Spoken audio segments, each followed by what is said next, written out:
Hello and welcome to another episode of the Captain's Table podcast. My name is Paul, Berserker01, Batman Shelley, your humble host and space bartender at the Astropub, your professor on the Astro Historian, and your moderator here on the Captain's Table podcast. This is a podcast where we talk to people from all over the Star Citizen universe about Star Citizen lore, news, and more. We have two folks here today. Well, we have one person here today and another person who is currently probably sleeping. Execute did say he wanted to come on, but it is god awful early in the morning for him, so he probably is going to be late if he does show up. He may show up for the question answer session. We'll see.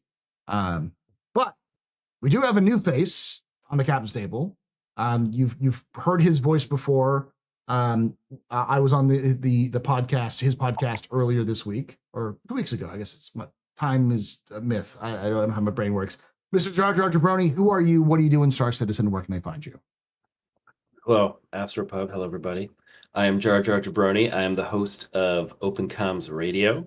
Open Comms Radio, we are a late-night, audio-only Star Citizen podcast. And we just like to talk about the game and have fun. So we're a call-in show. You guys can call in and join the couch. And we just, we go through the happenings every week as things happen. Where can they find you? I know it's Twitch and YouTube, right? Twitch, YouTube, and the podcast platforms. Just search Open Comms Radio. Awesome. Yeah, thank you guys. No problem. Good to be here. Happy to be here to talk about Magic the Gathering. We're here to talk about Commander decks and how they're ruining the game, I do not play Magic, but I am surrounded by people who do. So you know the lore. Yes, I also. That's actually befitting for you. And once we get done with that, we'll talk about how 11th edition of Warhammer 40K will ruin all of Warhammer.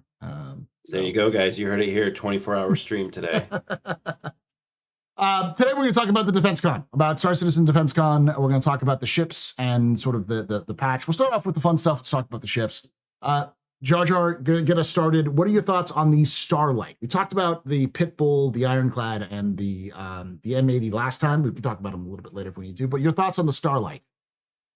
I am thankful you talked about those other ships, and I got to talk about the Starlight. Let me tell you, because the Starlight is magnificent.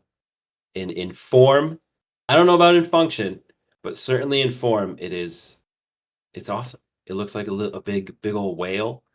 And I didn't say this, but I had a feeling for a long time in my soul that they needed more whale-looking spaceships. Too many triangles, too many birds, too many airplanes. Just a big humpback whale flying through the sky. Give me a few more of those. It was awesome. The Star Chungus. I was surprised by the price. That was insane to me. Yeah. I saw. Yeah, it's what, $80 or something? No, it's $55. 55? Yes. There you go. It's almost as cheap as the Pitbull, which is insane. Let me pull up I think it's $60. $60 just with credit. Let me pull it up and make sure. Do you think that's because they want people to buy it to engage in that gameplay that is the refueling gameplay? I think almost certainly that's the case. Like why wouldn't they? Especially since they've been needing a new starter ship for a refiner. And this is a huge ship for a starter ship. Like, this is a massive ship for a starter ship. Yeah, Space Chungus. Yeah. I think it's like, if you actually look at the like accommodations it has the same accommodations as like a as a prospector or a vulture, or even like, so it's a pretty small amount of space to actually live in because it's a single person. Well, I mean, to put it in perspective, the prospector I think is 155. Oh yeah. So I mean, you're comparing ships that are kind of both like maybe an entry level or maybe like whatever, Yeah, I was trying to think of it like the Golem and the what is the RSI salvage ship? The Salvation. The Vulture? The Salvation. Yeah. And I think these have much bigger, like more. They actually have crew quarters for this now compared to. And I guess you kind of need it if you're a refueler. You sort of need to be out in the black a lot more. So you're going to spend a lot of time maybe waiting around. Yeah. So they need to have something to do in there, and they need space to do it. If you're supposed to be like playing chess, or I don't know what you're supposed to be doing in there the whole time, assuming you're not on fire, right? We need a God, what is it? The the Hyper Vanguard Force, CIG. We need to put Hyper Vanguard Force on the ship. So Yes, so yes. I Starlight played it. You can play it captains. in the browser. Yeah. So just so the Starlight captains can like play it on their console while they're waiting for the call. If they really wanted to get really like diegetic with it or whatever, they could put it in the game, but it's an arcade machine, so you got to play with the stick, Yeah. and then they could add different peripherals.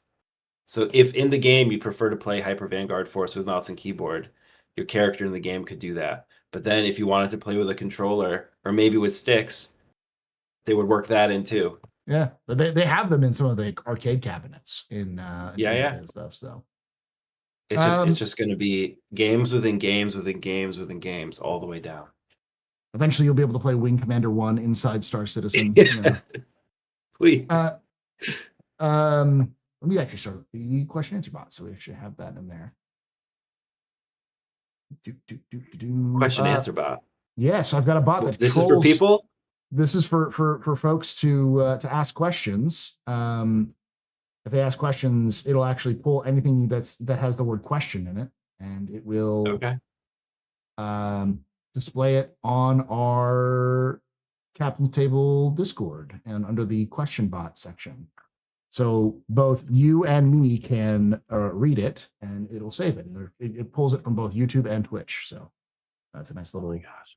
yeah, bespoke tool.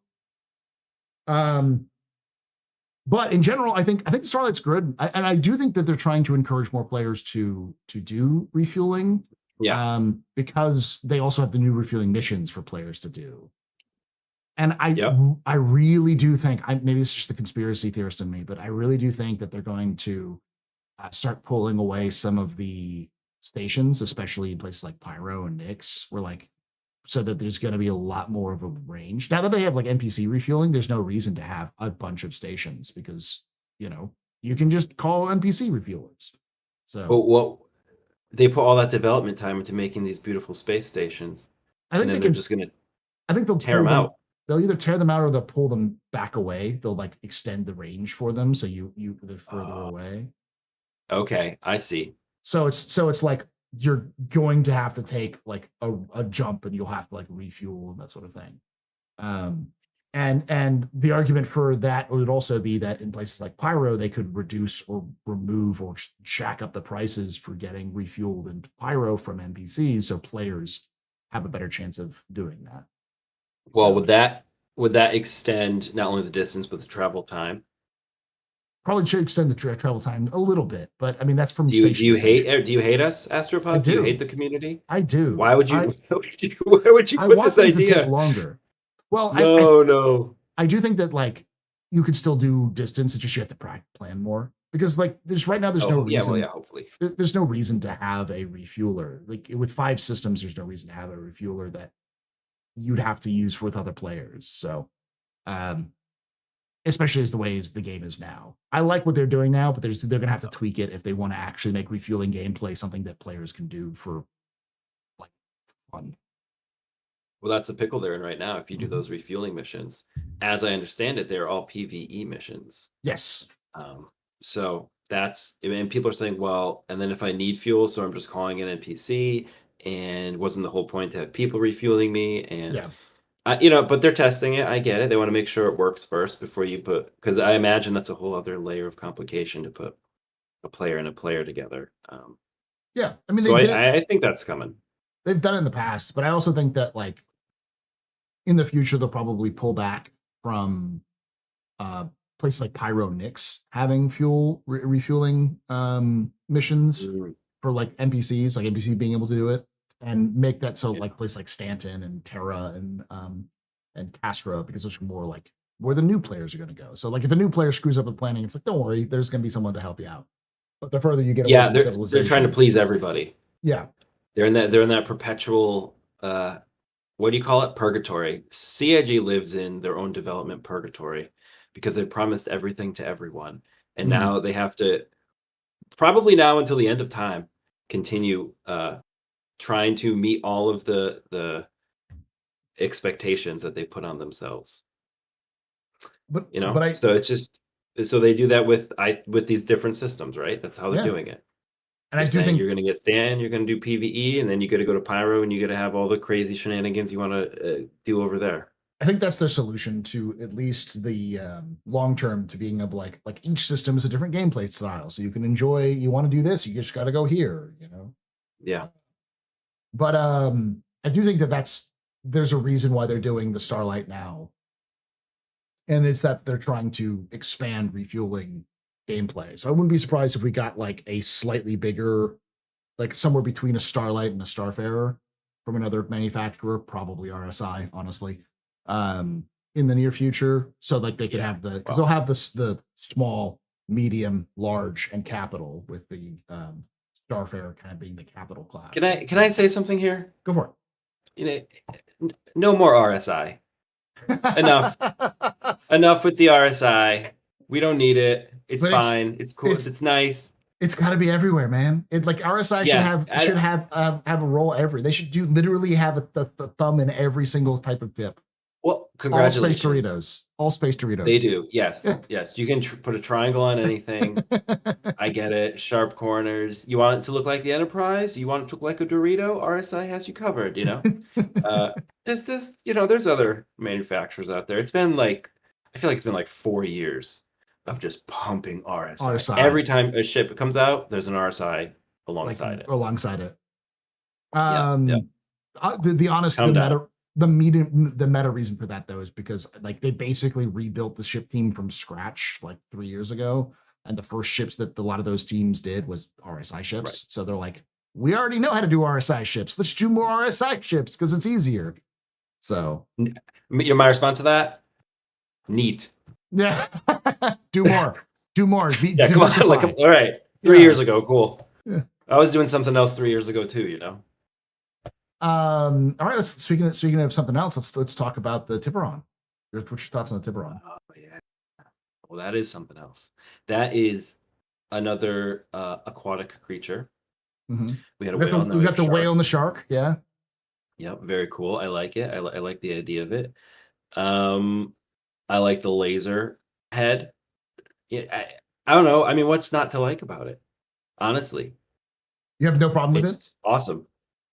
No, why should I? No, I just know people. Some people are upset because the guns on the side, those like single size sevens, Yeah, are all controlled by an individual player. So like they're all remote guns controlled by individuals. Like one gun is controlled by look, one player. look. I'm never gonna own that ship. Yeah. you know, so okay. I mean, I see that. I get that. I get that. Mhm. But stuff like that, they're gonna be swapping all the time. Yeah. It would annoy me if I'm in the ship and only two people are doing everything in it, right? And it's a Yeah. ship that holds dozens of people. That would annoy me.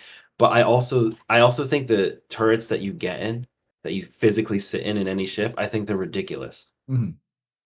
They're fun, but it's just ridiculous. It's a ridiculous concept to me. I mean, Yeah. it's fun because it's in all sci-fi and stuff, but if I they're, mean, remote I, turrets make way more sense. yeah, I'm with you on that one. Mostly because I also know that remote turrets were being used as early as like World War II.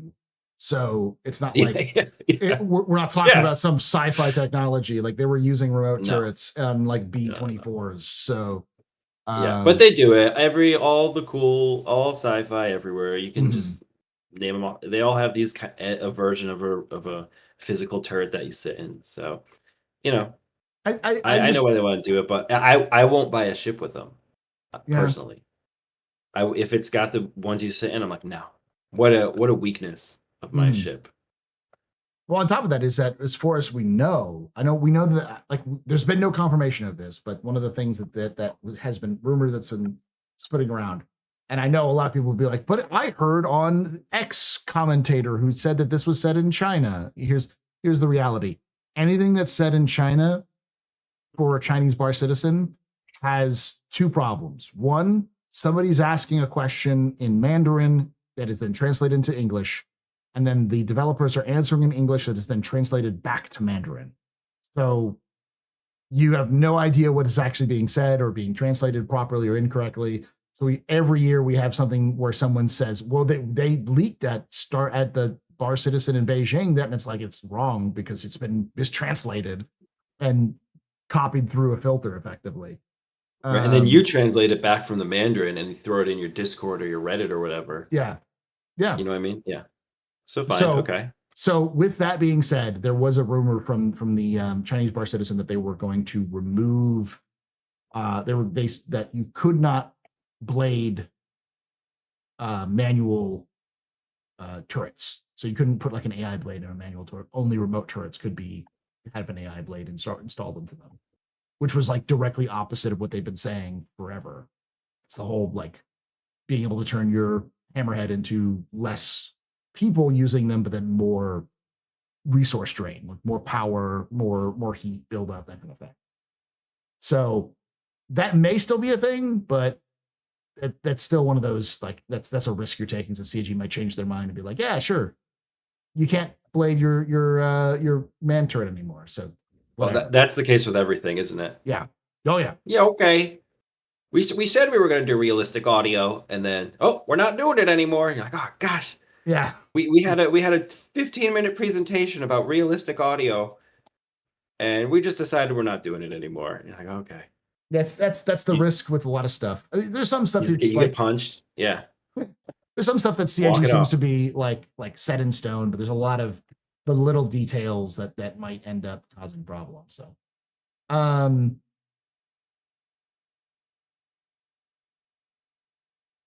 that's a regarded. I don't know what he was trying to say, but you can understand the context of the question and answer.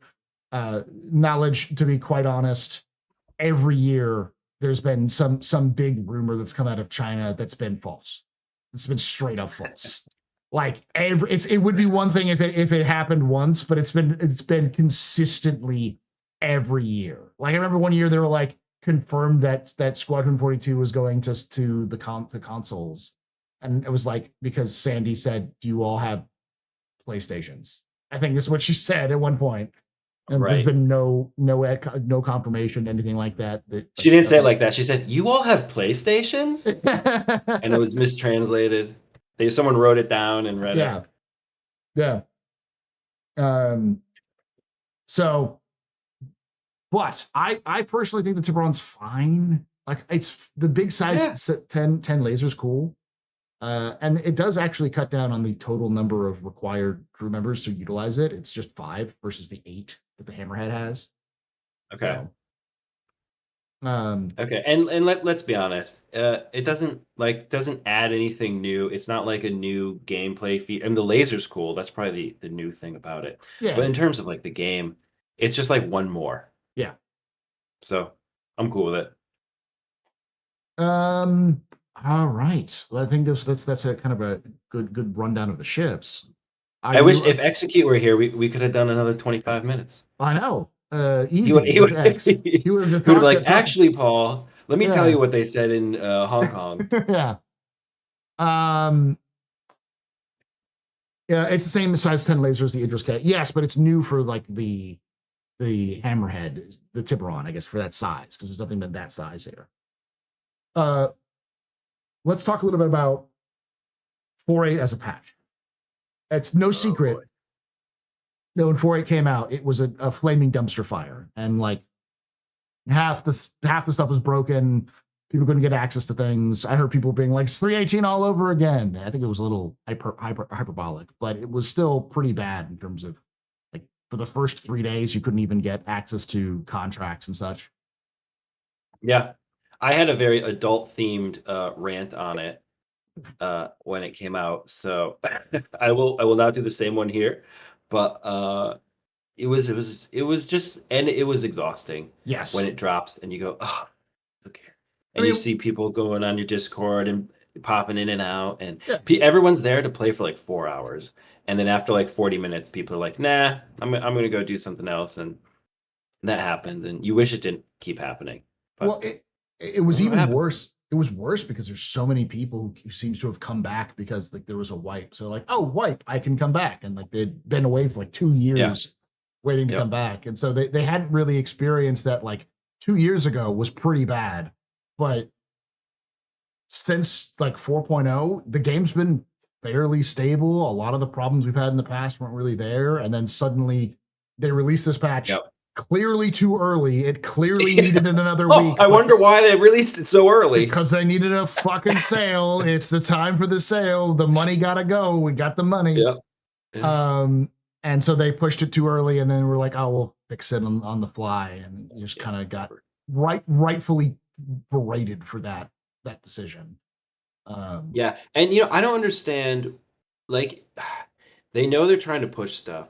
Why not just push like a small, 4.7 point whatever we were on patch just for the DefenseCon? Like, you don't need to put all these things, as is said all the time, but you don't need to put everything together all at the same time. If it's not ready, just let it be, right? And then they delayed the free fly. They were like, we're not doing the free fly anymore. So at the end of the day, it's like, okay, well, what did we do here? Yeah. We just kind of like messed everything up for a week. We're not. I don't know if they got any new players, right? I can't imagine how many you'd get from that. But then again, I came in at 3.14 during Xenothreat, and I was getting 3 frames a second. So yeah, I remember those days. I remember the when you get seconds per frame, and it was like, oh wow, we got 20 FPS. That's amazing, Yeah. I was also playing on a laptop, so yeah. But they did restart the free flight on like Monday, but it's one of those things where the CIG's mentality of the patch must go or the patch must push is the thing. I've been calling it Yeet Citizen because that's the year. This is the year of Yeet system. It's just fucking send it. It's like we've got new features, we've got new things, send it. Why? Because it's done and get it out there. Yeah. The main problem I think comes from they just don't test the ships in game before they go live. It's like for the last 2 years, it's been a problem where like they don't test the ships before live. They put the ship in, and then either fundamentally breaks the game in such a huge way, or it's just basically broken. And they because they didn't give us 2 weeks to play with it before it went the patch went live. And go ahead. Sorry, go. Yeah. No, go ahead. I was done basically. Well, I have this is actually a perfect segue. I have a message that someone would like me to read. Sure. If you'll allow me. Go ahead, read your manifesto. This was sent to me this morning by Blay. Blay said, "All I need to say is that I only have myself to blame. I bought the Moth when it came out, booked off a week of work because I love the concept of salvaging and crafting, but it was a broken mess. Fast forward to 4.8, and I am so excited to pool my resources and get the Ironclad Assault. I booked, again, a week off of work, partially because I was so excited for the wipe and getting back into the swing of things and crafting, and such is my jam. And we all know the Ironclad is, well, right now, so yeah, I guess I'm stupid. CIG has fooled me far more than once. I feel like I'm in a toxic relationship, and I used to be Mormon. And something about that, how I just keep trusting and trusting, even though I have so little reason to, and I give my tithe to Lord Roberts anyway, and huff some copium until I can't feel feelings. I fall asleep to the promise of the future path and the new feature coming soon, and list all the ships still in gray box in my head, and count them off as I cry myself to sleep. I am pathetic. Don't be like me." To that comment, my response is just wait 2 weeks. So if you're ever hyped about something, just wait 2 weeks until after it's been released, and then it'll probably be fine.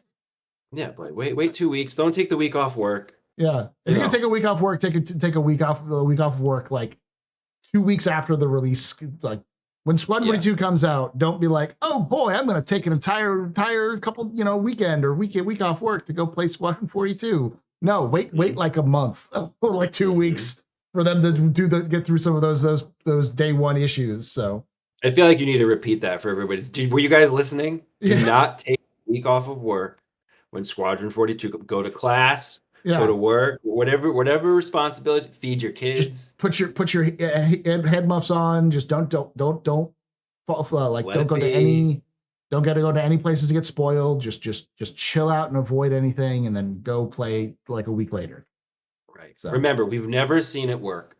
We've never seen the hour and a half long cinematic actually work. actually work, yeah. If you if you were there, so just give it time. Oh no, I mean, I speak this from experience. I've seen so many people do that, where they're like, "Well, I'm going to take a week off of work for a release of Star Citizen," or even for other games. Like, I'm going to take a week off of work for this release of this game, and I'm like, "That's a mistake. You're gonna the first Yeah. couple of days are gonna release, and it's gonna like explode, and you're gonna lose so much time." So Go make some money. yeah, You know what I mean? Take your wife out.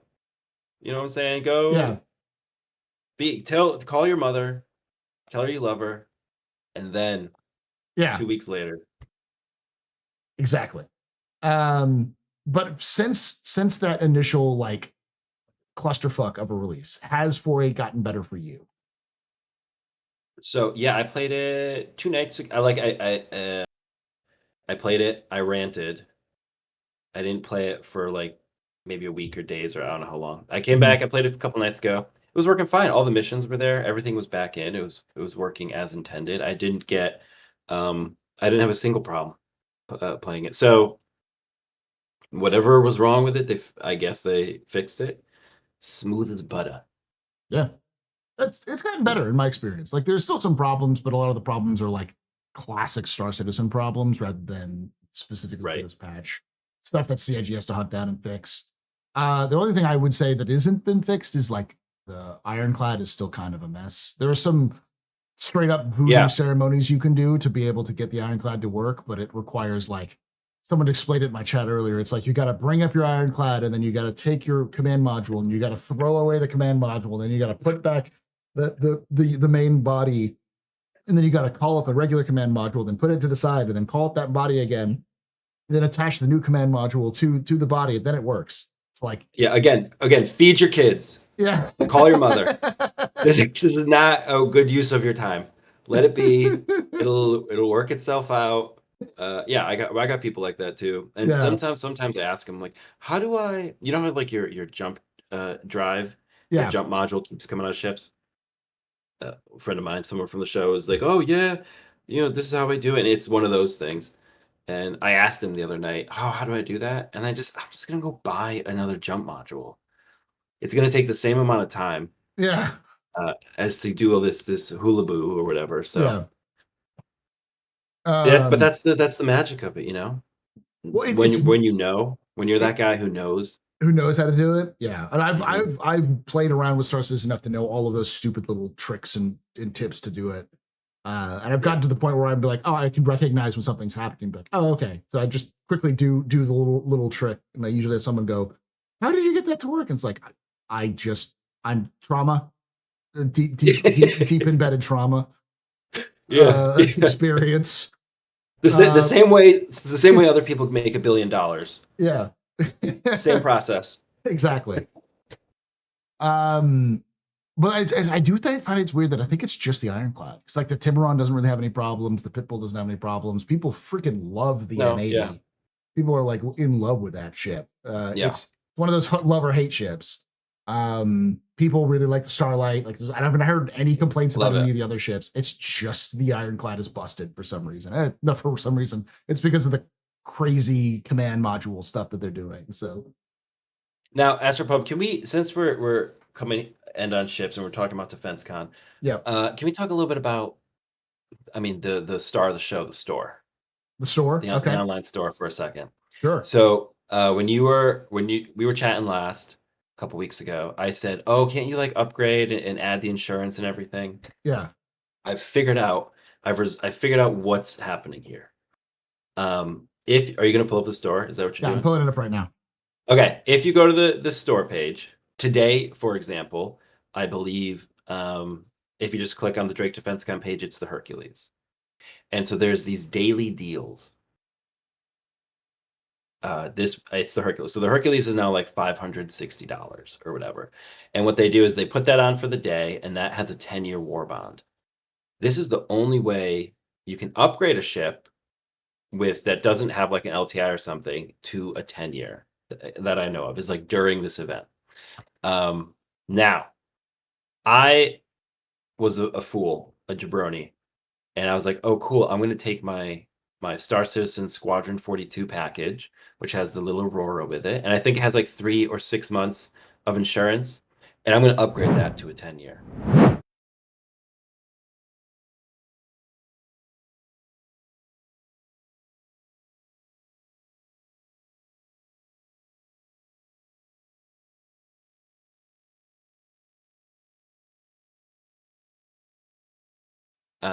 And tomorrow you'll be able to do it with another ship, but it's always a super expensive ship.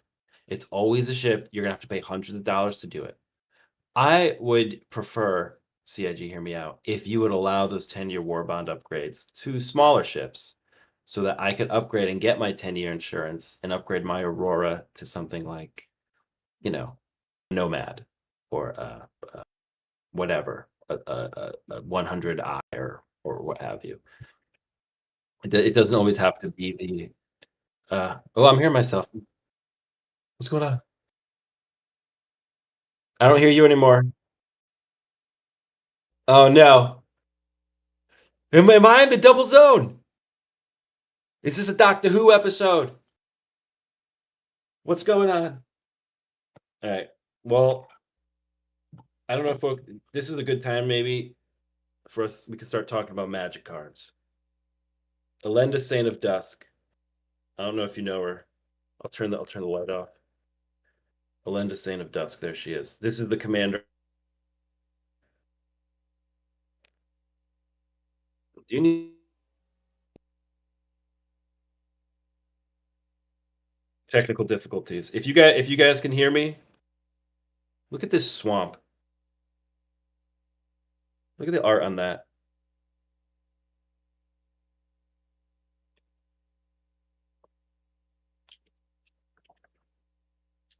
Technical difficulties, folks.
All right, we're back. Sorry So about that. look at this land, guys. Look at this swamp. I love the art on these. You know, they're just regular plains and swamp cards. Yeah. Are we back on? Yeah, we're back on. We're back on. Oh, Star Citizen. Let me go back to the screen here so I can show you the upgrade. There we go. Hold on. Before you go, I gotta add the Discord audio. This one doesn't have that. There we go. We're good now. All right. So, hi everybody. We're back here talking about the Star Citizen upgrade store. So look at this. You look that Dragonfly Black. Let's pretend that doesn't have an LTI. Yeah. Oh, I want to upgrade to my 10-year. Cool. Now you see how it says there at the bottom right corner of the thing, 2 options available. Mhm. When you see that, that means there is a War Bond upgrade with it. And then you see at the top there, the War Bond edition, you get 10-year insurance, which is cool. Now, as I was saying, the unfortunate thing is they're only really doing this for super expensive ships when they could make a little more money, maybe, Yeah. uh, by offering, I don't want to pay $400 or $300 to upgrade. I'm looking to spend like $20, you know? Yeah. But there's nothing there in that at that price point for me. So I don't know. Has it always been this way? No, there have been other smaller ships that get upgrades, but that's one of the big complaints that people have had is that a lot of what were called the CCU chains were have been kind of discarded because there's Yeah. not a lot of CCU discounts you can get that are like $70 or $80, so it's hard to Right. go from like that smaller ones. You can still do the upgrades, they're just not a discount, and then you have to go to the much higher tips for the discounts, But you don't get the insurance. Yeah. That's the Yeah, thing they're dangling in front of you there. because you need to have the original insurance, or whatever you had is the one that gets added to whatever you have, so you have to have an LTI ship. No, but my point is on those war bond upgrades for You the don't get daily the deal. Yes, you you don't do. you do You Okay. upgrade to it, and you get that 10-year insurance. So if you had the 6-month, you'll get the war bond 10-year on it. Yeah. Okay. That it doesn't say all the other ones. It has the disclaimer, but on those deals, you get the insurance. It You see only what I'm works saying? for like those larger ships is what they're saying. Yeah. Yep. Yep. Yep. Yep. Now, technically, you can get the 120 months for a lot of them if you purchase them. Like, for instance, the like you can get 120 months on, say, like the Pitbull, for instance, or you get LTI Pitbull. Um, let's see. I thought I saw it somewhere.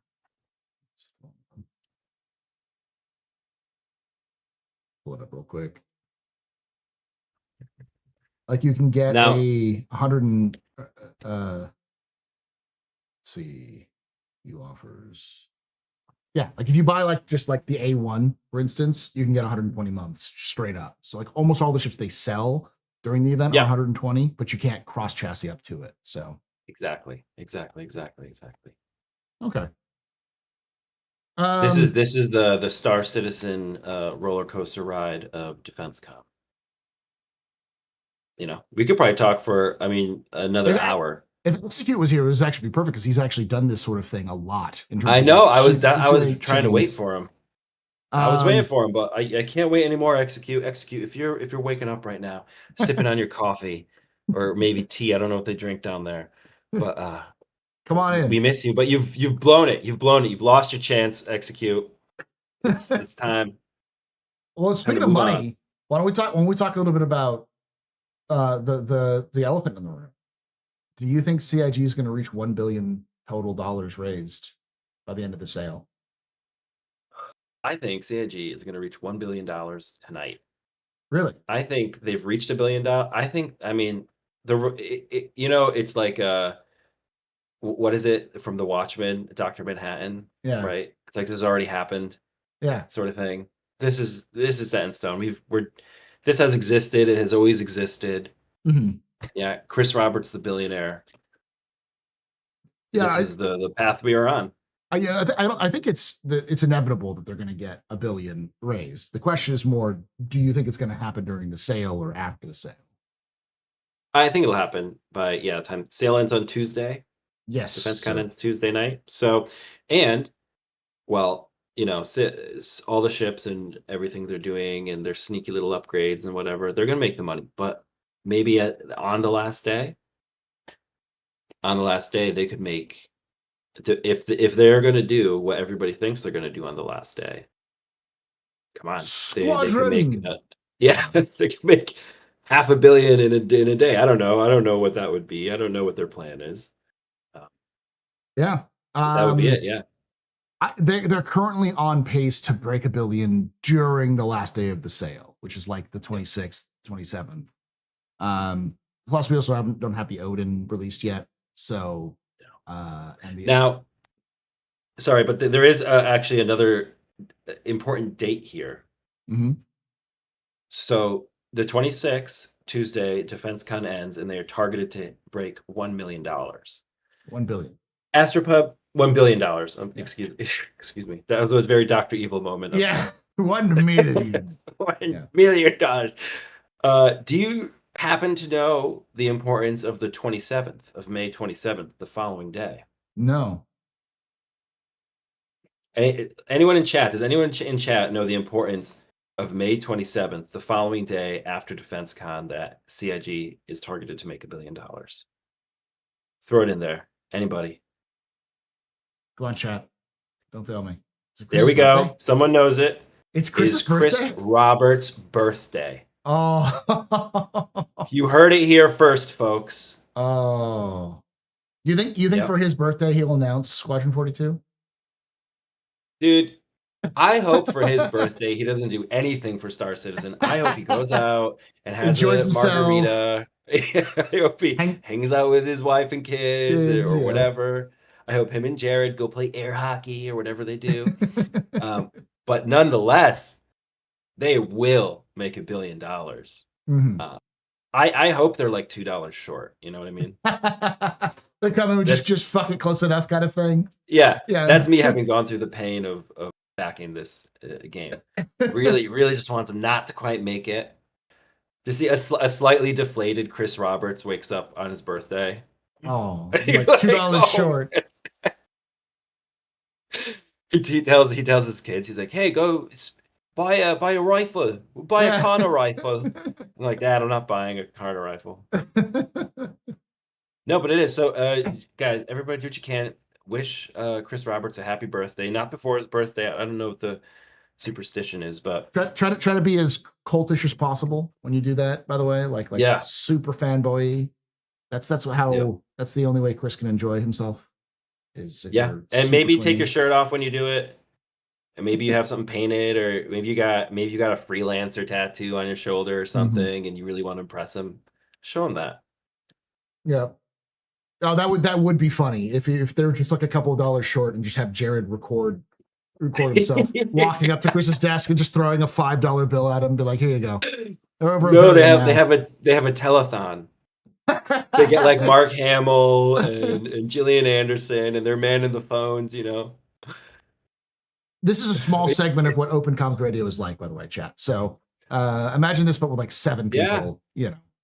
Yeah, join us on Open Comms Radio. Find us on YouTube and Twitch and the podcast places.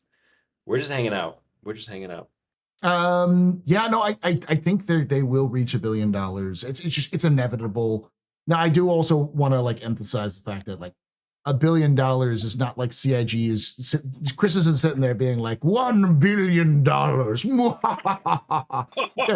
He's not doing a Scrooge McDuck into the backer money. Like most of that shit is gone. It's you can see that what that $1 billion is because it's the 4 studios and 900 employees and all the equipment and everything else like that. It's the cafeteria that they showed at the last is that Manchester or whatever? It looks like Orson. Yeah, that's fucking ridiculously cool. But it's the it's the indoor cherry blossoms. Yes. So that's really what where all that money went to. Well, it's a big deal. There's a reason why I use it as the thumbnail for this video or for this broadcast this video, because it's going to get people to pile in on the video. Good clickbait, you know. It's not really that big of a deal. It's just CIG made money, which is like, that's not news anymore. CIG making money on a sale is like, I think it'd be more impressive if they beat their all-time record, which is what they'd have to do in order to reach that level for monthly funding. They'd have to reach like 32 mil for this month for that to happen. 32 mil in 1 month. Yes. because it was 31 mil was last November, and then last Invictus was 28 mil, which was at that time the biggest month they've ever had for funding. Chump So change. yeah, Pathetic. Pump up those numbers, CIG. No, but we know where it all comes from. You know, we know where that money's coming from. It's no mystery, right? It's all the fools buying the Drakes and the RSI ships, yeah. throwing money at them. So we'll get there. This is a very enthusiastic and zealotous community. Mm-hmm. And I'm sure someone hearing it was Chris Roberts' birthday literally just spent $5. If someone in chat said, Scott, here's a $5, so there you go. Yeah. I think that's it for kind of the discussions on it. I think we'll just finish it up with have you enjoyed DefenseCon overall this year, despite the rants and the problems? Oh, good question. Put my feet to the fire. Yeah. Meh, it's all right. It's all right. It's a DefenseCon. I think maybe at the end I will If they do what enjoy they it a think you bit more. do. If they do what they think, it's good. The everything they did is good. Like it's very the pyrotechnics, the guys like dancing on the thing. It's fun. It's fun. It's cool. It's good. But I don't spend much time like doing it. Yeah. You know what I mean? I'm not hanging out in there. I look, oh, okay. And then I move on. You go there just to experience it, like, oh, this is neat, and then you go play the game. Yeah, neat. Yeah. I enjoy it because I like the sale sort of like expo stuff they've been doing in the past has been nice. And they've been changing it here and there, but it's been mostly the same thing for what, 6-7 years now. Yeah. And remember 2 years ago they were like, you can just you can click on the ship or something and get it for free fly. That was like the big feature that they put in that year. Yeah. So it's mostly the same, little improvements every year. Let me see. Someone's putting a link on that. Jin was doing a visualizer. So yeah, right now it's at May 26th is when they're yeah, that's what I was saying there, Jin. Like their trend line now is like around May 26th is when they're gonna there you go. Just in time for Chris Roberts' 900th birthday. Yes. I think it was good, and I do think that the fact they were so quick to fix some of these problems, so quick to just like because in the past CIGs would go, what are you gonna do? But instead they're like, okay, we got a hot fix, we got to do all they did a lot of work into it, which is not new for patching. That's how they typically do it with patching. It's like they'll release the patch knowing it's going to be broken with a hot fix ready to go so that they can pop that out before the weekend. And so there's some things that fixes over the weekend, and usually within the next week they're hot fixing and releasing other new live fixes and slowly kind of fixing the problem. So within like 2 weeks of after it's released, it's most of the problems that were spawned during that patch have been ironed out. But I don't think I've ever seen it during their sale. So I think it's been a nice sort of change to see that evolve and smooth during even a free flight. So, well, they did extend the sale as well this year, right? It's 2 weeks instead of 1 week. So that's been the new meta they've been doing, is to try to do every sales 2 days, and then because before they used to do 2 days and then they would overlap the 2 days, so you'd have like Drake sale, and then the second day of the Drake sale is the first day of the Aegis sale, and now that like giving them more breath to breathe. So, all right, it's exciting. Well, thank you for coming on. Make sure to check out Open Comms Radio, Twitch, YouTube, all platforms, Spotify.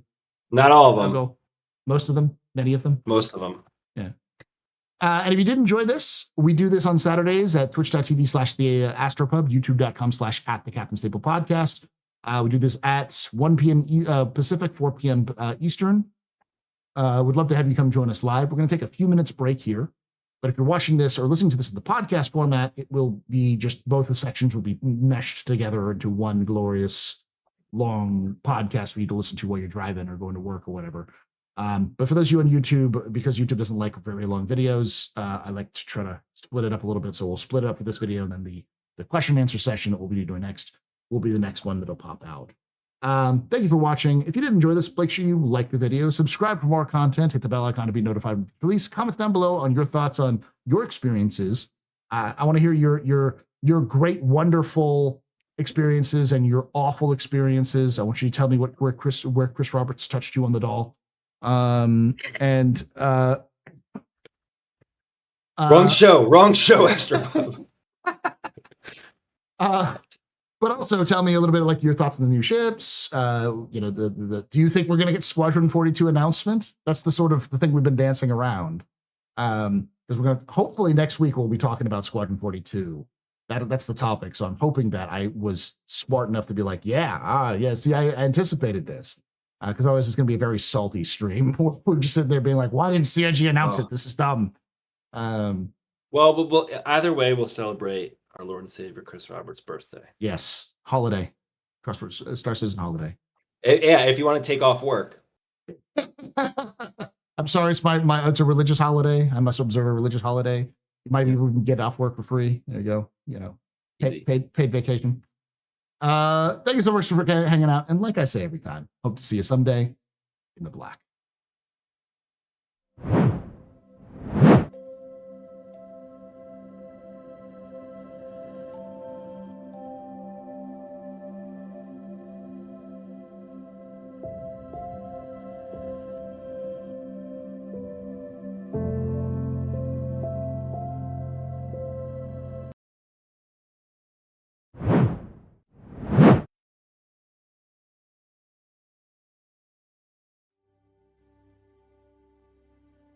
Few more minutes there, chat. We're going to use the restroom, and we'll be right back with question answers. So don't go anywhere. Ask your questions. Put a little in brackets if you need to.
And we're back with Jar Jar Jabroni and still no execute. We'll see. Hopefully, Did you we text find. him? I don't have his number. Blow But into a conch. yes, have to send messenger pigeon down to Tasmania. So, does anybody know anybody in Tasmania? I'm sure they know X because it's that small of an island. I think you tie it to the horn of a narwhal. There we go. It'll swim there. So, if you missed it earlier, Jar Jar Jabroni and I were talking about the ships of Star Citizen of DefenseCon, the last few, a little bit about the evolution of the patch itself, and of course the $1 billion question, including the will Squadron 42 be announced at the end of this sale? Who knows?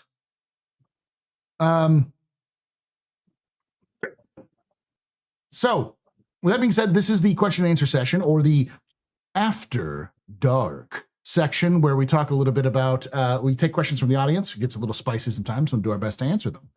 We've got a lot of questions. Let's see, looking at the questions right now. We've got, let's go. Oh, yeah, I like the first one. Like 25 questions or so. So if you want to ask a question, put it in brackets, put the question in there. We'll do our best to answer them. So the first question is from Duke Latosic. Duke Leto, Leto the second. Yes, Star Citizen. Yes, Duke Leto. Duke Leto. I know because he's yes. Yes. What is your perfect Sunday? I'll let you go first. Duke Leto the second, or Duke Leto II, as we call him, is my co-host on Open Comms Radio. So this is a very happy question. Duke, my perfect Sunday is any Sunday I'm with you. Oh, yeah. See, I was gonna be more selfish and be like, my perfect Sunday is sleeping into like 3 o'clock in the afternoon, getting up, doing nothing, playing games, ordering pizza, being a slob. I don't. Yeah. Well, okay. I very rarely do I get to just a little late there, Astropub. You want to give yourself time to be a slob. True. You want to sit and simmer in the slobitude of your Sunday. Exactly. I have to be so my weekends have to be so like efficient, because it's like I don't have any time to work on them during the week, and then it's like weekend. It's like I gotta mow the lawn, do the laundry, clean up the house, do all the things we haven't done. But my problem is that often my summers end up being me just doing lazy Sundays the entire summer. But it's like I need to do stuff. That's fine. And you know what? In the summer, I don't know about you, but I wear fewer clothes, so I have less laundry to do. True. Yeah. Sergeant Perry asks, for X, if he shows up, when is the next data running ship coming? He didn't show up, so we will never know, sadly. This is a great time for me to do my Australian accent. See how many people you can offend. They're so far away, dude. It's like 3 flights to get there. You gotta take a boat. CM Fool asks, why is it that we have the ability to respond travel faster than light, and the ability to travel the stars, but we do not have have night vision goggles, something that was in Vietnam War. CM Fool is a well-known asker of crazy questions. The easiest answer is because the game isn't done yet. Because like CIG has even effectively said that they want to add like specific equipment for like starlight scopes and night vision and heat stuff. They want to make it like equipment specific. Well, this kind of is a good segue into, I think, the most egregious crime CIG has committed in the last I guess it's this year, which is lamps. Yeah. Lamps is in, it's kind of sort of. It's and we're not gonna. He did that post on Spectrum, being like, "Well, we're not really gonna go back and put it through all the ships right now." And then a new ship comes out, It and doesn't it have doesn't it. have lamps, Yeah. and you're like, "What's going on here?" Yeah, get lamps. Do the lamps. Yeah. Yeah. I You put mean, them in. Put them in. I think it's like all of the small ships have lamp. Like I don't know if the Pitbull or the M80 have lamp. I don't know. It's weird. The Aurora has it. The Mhm. Prospector has it. Which are ships you want to have it. The Zeus does not have it. Yeah. And then the oh gosh, was it the Hermes or whatever? Yeah. Doesn't have it, and it came out after the whole lamps thing. Yeah. I don't know about the ships of DefenseCon. Maybe folks in chat can. As they From say, M80 has it. Of course, the M80 has it. from They what I've love the heard, M80. from what I've gathered, it's basically any ship that is a single seat ship has lamp, and a lot of the ships that are multi-crew ship that have multiple like you have two people on the bridge, then it doesn't have it.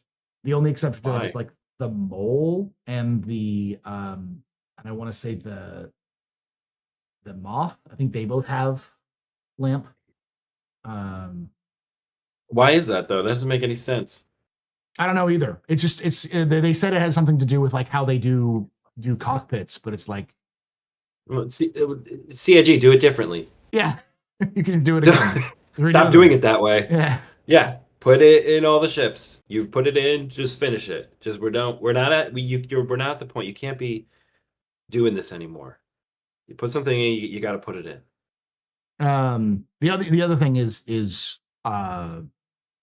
CIG is trying to balance like the difference between because like night vision as somebody who's played games where like you can go get night vision or like thermals, it really does trivialize the game at night if you're fighting against somebody else. Yeah, Where if yeah, you've got night vision or thermals and they don't, it's like it's a cheat code. Like they don't see you and you can see them perfectly. It's like yeah. it's such a broken experience. And if you give everyone night vision and thermals, then no one has any advantage whatsoever. So it's like if you want something like that, you want to make it so that it's a reasonable gameplay, like a reason why people would choose Well, that. do you want it to be? Do you want it to be something that gives people advantage? I mean, I don't know. I think there is some call for like all the ships having night vision just so that you can see in the dark side of planets, but like night vision doesn't protect you against smoke. Don't turn on the lamp when you're trying to see Oh, the stations in Pyro because yep. you won't see Going through the shit. clouds. Yeah. Yeah, you'll smack them. I did that the first time. Yeah, I thought it was empty Um, space in front of me. It was not. It was an asteroid. yeah. So those like space dust will it does block that stuff. So um yeah. I mean I don't know why they did it, and it seems very it feels more like they did it with a bunch of chips so they could get it done, and then they're like, we're done. We don't want to You're do more not done. work. Yeah. You're not done. You're not done. You're like 10% through it. You have to keep going. You have to whoever you put on that, Yeah. that should be all they're doing. This But I is, also I'm not running what do I know? I just spend hours a week playing the game. I don't know. they the one thing I will say is that I do like the idea of for like individual person having ship equipment because that would be like a reason why you'd have to take like an exploration helmet is because it has all these tools Yeah, and things you can use better totally. and or like a combat helmet so you can have the night vision and thermals and all that sort of thing. But then there's just got to be downsides. We can already see that with the addition of the flight suits because like I comically climbed into the cockpit of my Starlancer before we got to start this podcast, and it gives you the warning of like what's your resistance, and it was like my resistance to G's was -10. Like the armor is so heavy that it's like it's already weighing me down already with G's. I've got a dying star on my Yeah. body. Well, That's look, you're bad. You should have logistics. yeah. Well, I mean, I like that because Obvious it's logistics crap. that's already in that like it's already built into that where it's like, yeah, this is your disadvantage. You're going to like a small turn, you're gonna red out or black out and like flop around like a fish versus somebody in just like light armor. Um all right, next question comes from Robbie Gray, who asks, when do you think data running will be in game, and will there be a Kruger data running ship? Ooh. When I think data running will never be in the game, Ooh, ever, ever. spicy I take. think, like whatever. I don't know. That when question is like, I think when CIG realizes that they can make a lot of money off of data running ships. I don't know. Mhm. It doesn't seem like it's something difficult to put in. I don't know why it's not in the game yet. It feels to me like it's a very simple in the fact that all everything they need to do it exists. Yeah, So I don't know why it's not in the game. So it's never coming in the game if it's not in the game now. But that said, Kruger data running ship would be dope. it would be dope. Yeah. I I think that they're doing the CIG does this like calculation math where they're like, well, we get there's no point in doing X until Y is in the game. So why work on X when Y comes in and then makes everything we did with X wrong? So I think one of the things that they're doing is they're waiting for the new scanning tech to be put in, the new basic scanning tech for like FPS scanning and For data running missions though, yeah, because that's how you you're just you're, gather. you're grabbing a hard drive and you're putting it in somewhere like at its most, right? Yeah, no, but I And then mean, you're flying it. I think the idea is they want to be able to have like where you can scan and then write that data to a hard drive and then be able to pull that hard drive out and then hand it to somebody and then they can take it to a location. But you're right. In reality, all you need to do is they have the models that are like AI blades. Just use those models and be like, this is Yeah. data. Take the data and go. And Yeah. they have places where you can like stick the like blade into another thing. You just give those slots open in the Herald or the Star Runner, and you got yourself a data running ship. But Um, also, if it's the scanning thing, I mean, what's going to be the mechanic? It's going to be like hold X to scan this item, and yeah, then it yeah, scans, and then you take it or whatever. So, yeah. like, I don't you have that? Like, you can do that. They could do that. There's You can ways put they could Richard do. on it. They could do it, but it's like they're afraid that by doing it, it's going to like they'll be putting more work in than they actually need to, or which is probably more likely, they have no goddamn clue what data running is going to look like. They have a plan, but like that plan is like 7 years old, and it was written by a dude who doesn't live there, who doesn't work there anymore. So it's like, Yeah. we'll cross that bridge when we get to it. Let's work on all these other things that we do know what we're doing. So Yeah, but I mean, the main thing with data running is what's the reason to do it? yeah, Because if what's the data? yeah, So the data, I think, if I were doing this, there has to be some competition if it's like one guild or another guild and you have to bring this data so they can unlock this or get this resource or open this door or whatever it is. Like the data can have an actual purpose yeah. in the game, right? I need the code to that door. They can't just send it to me for whatever reason. Mhm. So someone's got to fly it to me, Yeah. I mean, and then I you're think flying that code. like if you look at like real life, there are like secure couriers that will like take hard drives and take them across town or take them across Hmm. a country or even across the planet because it's just too dangerous to try to send it through the internet because it could get hacked or intercepted or Yep. it could be leave pieces around. So it's easier to do that. I think that's really what we're going to look at with info running is that sort of concept where like the data you're running is. But that's more an NPC thing than a player thing. I think a lot of people are hoping that you have some sort of like reason to run an AI, to run information through data running through players. I'm like, maybe blueprints can be done like that, where you're like running blueprints or maybe upgrades to blueprints through that way, maybe. But I don't really see it in terms of player to player. More of an And I mean, NPC well, the sort of thing. blueprints are data, aren't they? Yeah. In a way. Can you scan them on things yet? No, they just Not give in you to game. them. They don't have in game stuff. But Yeah. but Well, that the could be idea is that you can scan them and like retrieve them yeah. through, scanning, hold X. So I think that could Um, be an interesting like you got to put the blueprints in these servers to keep them from like degrading, and then you got to well, I run them think the off. ultimate thing is like if you're in an org or a guild, as I call it, if you're in a guild and you have an enemy guild or whatever, they have their base, someone can get data for that will allow you to disable their turrets or will allow you to shut down their shields, right? Some kind of code. And you have to someone has to take that data and give it to you. And then you have an economy, and then people can sell you data. You'll have moles inside of organizations. You know, people are going to betray people. If you think like it's a mess now, wait till there's something there. Wait till there's a there. That's the data running that I'm excited for. The PvP data running. So Yeah. you're engaging in PvP. You may not be doing combat. Yeah. But you're in this. You're having an effect on. Clandestine, Yeah, group services. yeah, Yeah. I can also yeah. And see, I can see everyone's like fighting for territory and stuff. not being able to transfer credit. So you have to transfer it to like a credit chip, and then you put it in the your Mhm. data running chip so that it's secured, so you can't access the data until you've reached the point, or hacked through that security system. Yeah, Mhm. you can see something like that.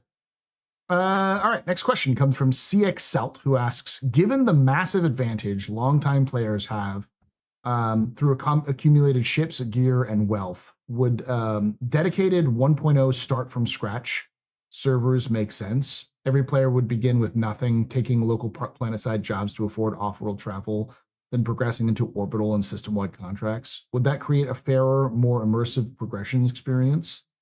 Maybe on like personal servers, but the question I always ask when people are like, well, everyone's going to start with all these things is, well, what's the difference between people having to start off fresh in 1.0 and people starting who can't come into the game in 1.3? Yeah, You know, yeah, like yeah. there's the by 1.3, everyone's going to have all the progression as well. Is it fair that those new players coming in later to the game, that they now suddenly are at a disadvantage compared to the players who've been playing the game longer? It's the same issue.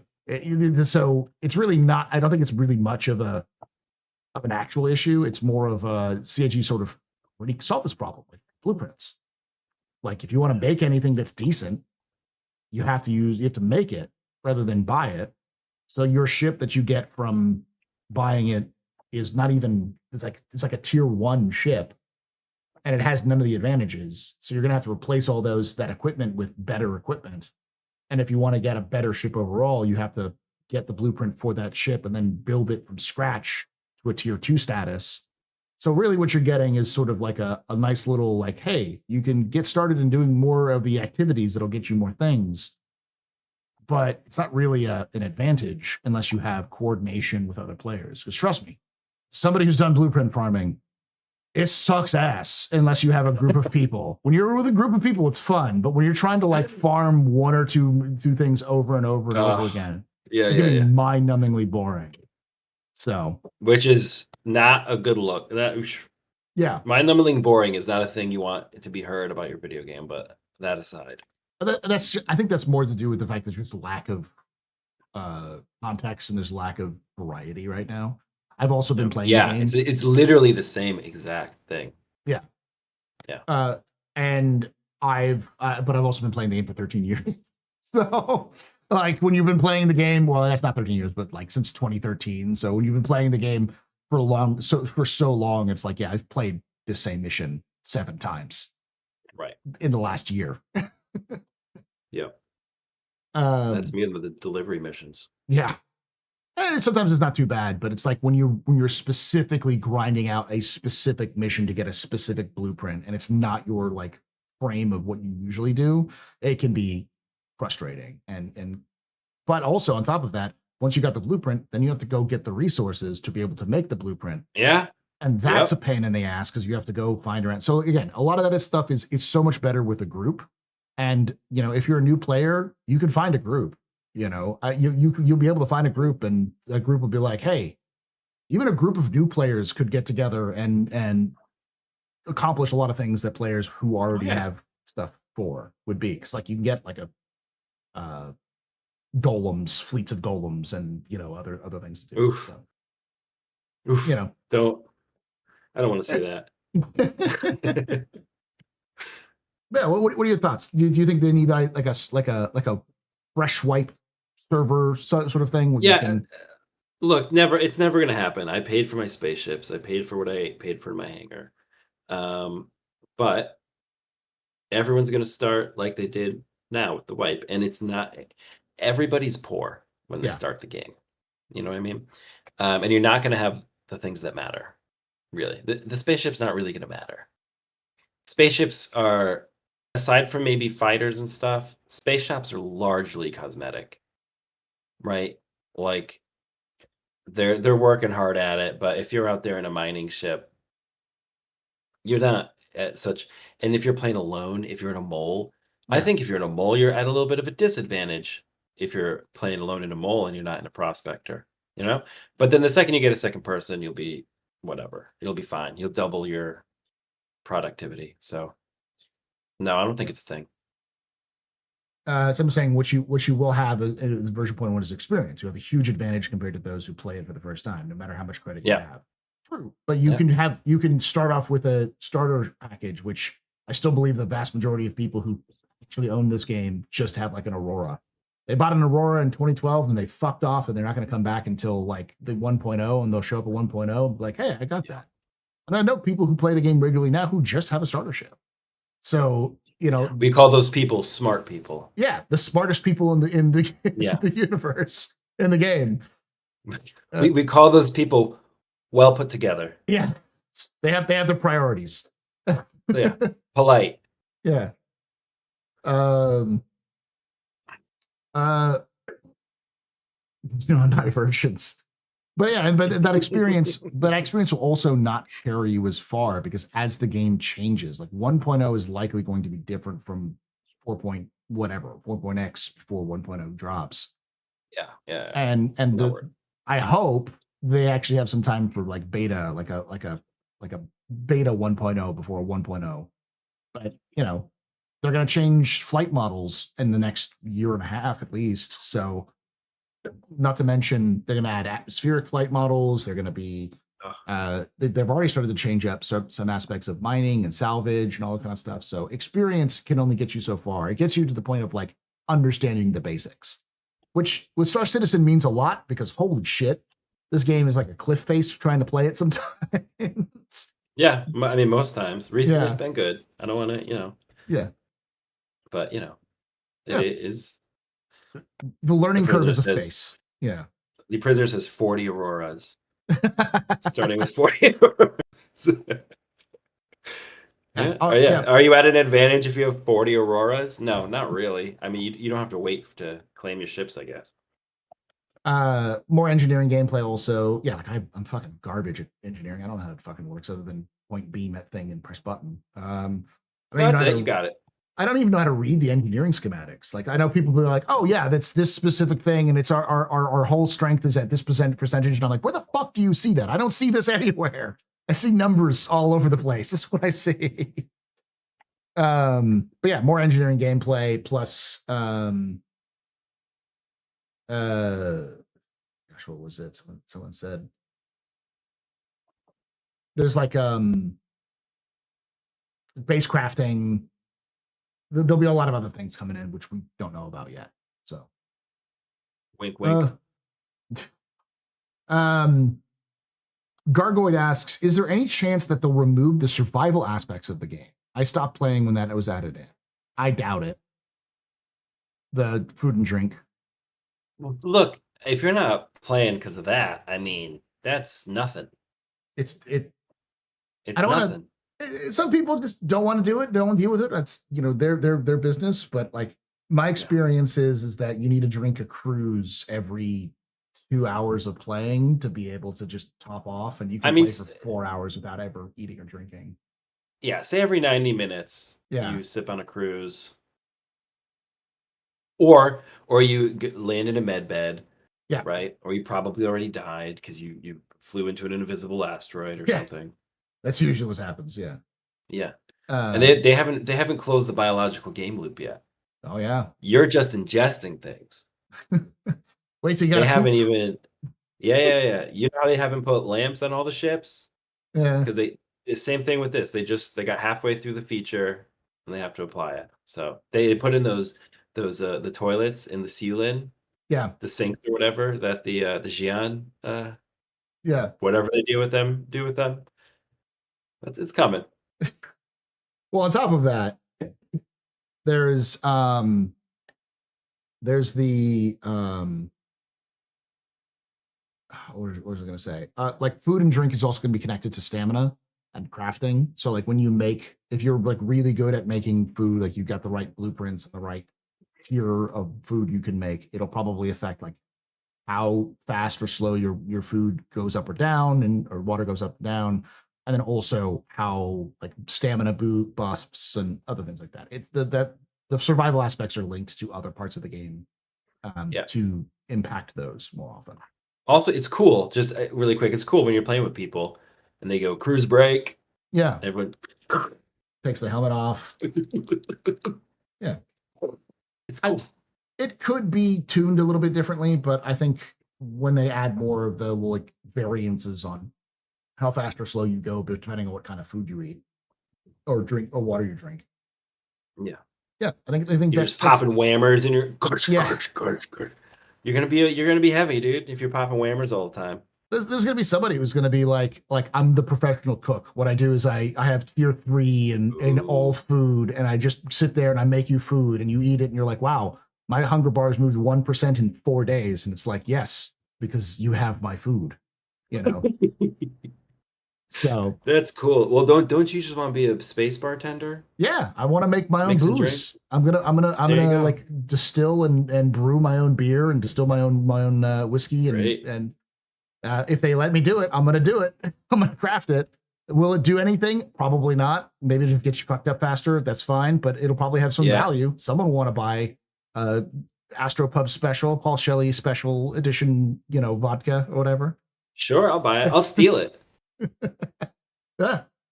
Someone's gonna keep it on their trophy rack and be like, oh, this is a the like 29 62 bottle of Paul Shelley cognac. Yeah. And then they hire Jar Jar Jabroni to house sit for them while they're away. And I bring my crew in, and the bottle's gone instantly. It didn't say in the contract we couldn't drink the Paul Shelley bottle. This question comes from John Shaves, 1642, who asks John Shaves? John Chavs. John Chavs. John Chavez. Chavez. Is it Chavez? John Chavez. Maybe John Chavez. 1642. But John Shaves is also a good name. So sorry. How many ships will have succumbed to the curse of Jax by the time we see him again? I don't know. The curse of Jax. Jax McCleary. What's the curse though? He crashes his ships. Like every ship he has or vehicle he has, he manages to crash them somehow. I'll no more. No more. We haven't seen Jax. We'll never. He went to Pyro. We didn't see him come out. We'll never see him again. Jax is living a good life. I don't know. I don't know where Jax is. He asked another question, which is really good. Are you for or against the hypothetical Helldivers 2 collaboration? Okay. I would love it because I love both games. And I also think that both games could aesthetically work with each other. Only because I'd love to see a Helldivers armor complete with cape in Star Citizen, because it would freak people out. Yeah. So as someone who I platinumed Helldivers in like the first 2 weeks, not to brag or anything, it wasn't difficult, but that's a fun game. I don't know. I'd love the Helldivers armor in Star Citizen. I can see it. I can feel it. I understand it. I don't know what the Star Citizen war bond would be in Helldivers. I don't even know what that would look like. Probably be the Marine armor, like the light armor, and then like the orc armor. And then what? And then like what weapons we'd have? Oh, the P4 or the P8. Okay, maybe the P8. What's the gosh, the thing that you use to blow up ships with, the railgun. The railgun, yeah. I could also see the railgun being there. Yeah. I could also see a pistol, like the LH86 or the Arclight. LH86 would be a cool one. Yeah. Like a fully automatic, pistol, or with the Arclight would be cool with it because the laser pistol. Yeah. And then you know what'd be cool is if the cape were a double dog cape. I think you know what? The Star Citizen solo, yeah. Now you're convincing me. Yeah. Or even better, they could do the Demon Fang knife, so you could have like as a melee weapon. That's cool. That's cool. But I think my point is we don't know like what screams Star Citizen yet Yet, yeah. in terms of branding. I think it'd be more likely to be Squadron 42 because that's they have very similar Oh yeah, themes, so that would be a yeah, more yeah. connection. Like you'd have like the light armor would be like the Squadron 42 flight armor, and then like some other armor and stuff like that. So Yeah. Hey, what's going on? Hey, Oh! hey, What? Oh, where'd he go? Who's talking? Hey, hey! I did What's say going send on? me a Sessify link. I did say I sent send it to me you. a Sessify link. I did. Yeah. After I've gone to bed doesn't count. I sent it to you the minute you asked me the question. I'm terrible. All right, give me a minute. I gotta make a cup of tea, get my pants on. I'll be there. That's okay. You know what? Better to keep him off. Keep the The way pants off. this conversation's been going, you just We'll give keep me a asking minute. some questions, and you feel free to pop on. I already sent you the video link, so you can pick that up when you need to. All This is good. right. We can go back to talking smack about the store. Now that Execute's here, he can settle this once and for all. So CMFull asks, would you prefer us to have the ability to just buy 10 years of insurance or more? I feel like in game would be that'd be a nice in-game one where you can buy like 10 years insurance just with credits. It might be like extremely expensive, but like, I just don't want to fuck with it. Like, here's my 10-year insurance. Yeah, this is dangerous. I see the danger, you know what I mean? Like, yeah. I hear the antithesis voice in the back. It doesn't work for the I system. Yeah, I don't like people being able to buy flight blades.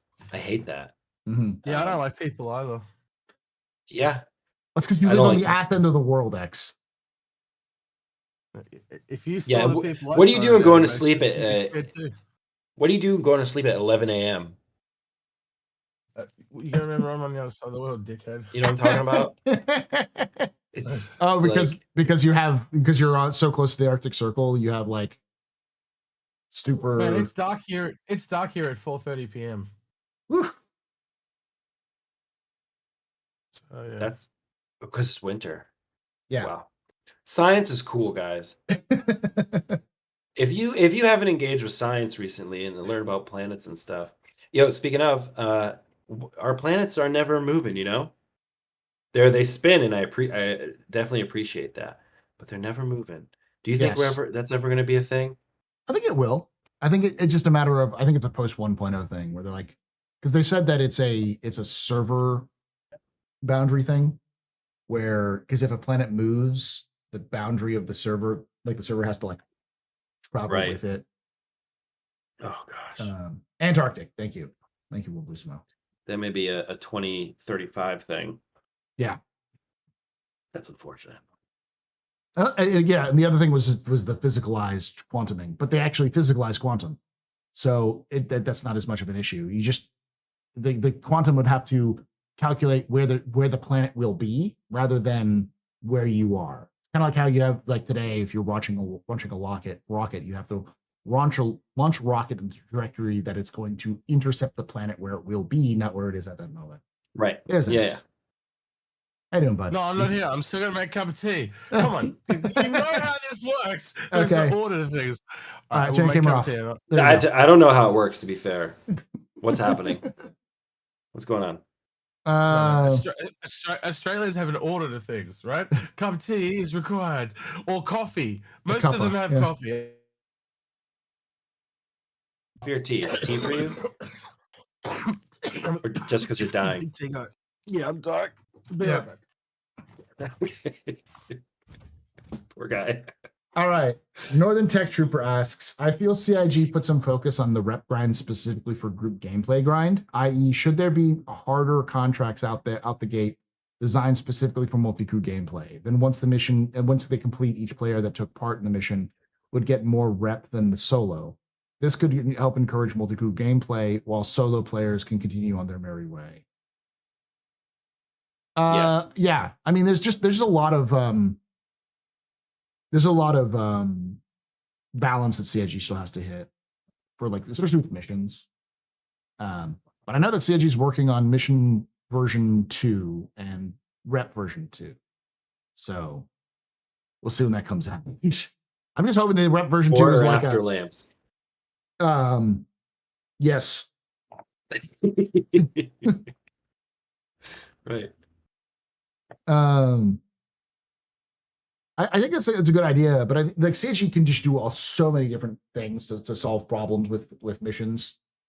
Like one of the like slack things they did was made it so you only had maximum 10 missions, but so you can't just like have the entire server get together in one party and then share missions and then everyone complete the mission. And so you have like, when you have 100 people completing the mission, then everyone gets credit for it. So you get like rep grind super fast through that way. But otherwise, like just to prevent players from players. All right, hit me. All right, you good? There you go. Execute. Have you had your cruise Lux today?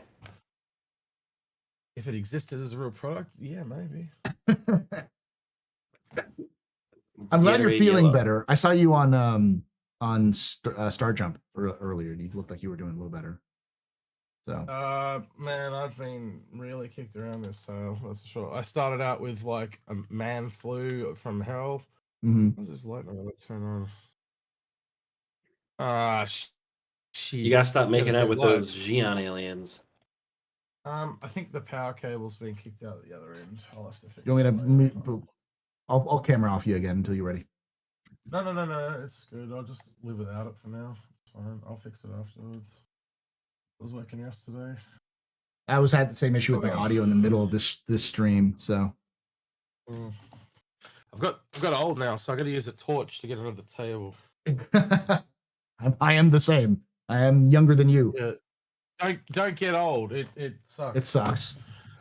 Yeah. Like my mum used to tell me all this shit, and I was like, yeah, whatever, sure, yeah. And now it's all coming true. It's like, oh, that sucks. That is the way of it. Getting old is not fun. Oh no, Jar Jar disappeared. Oh, that's how it works. See, you know that now. Yeah. Halfway through the show.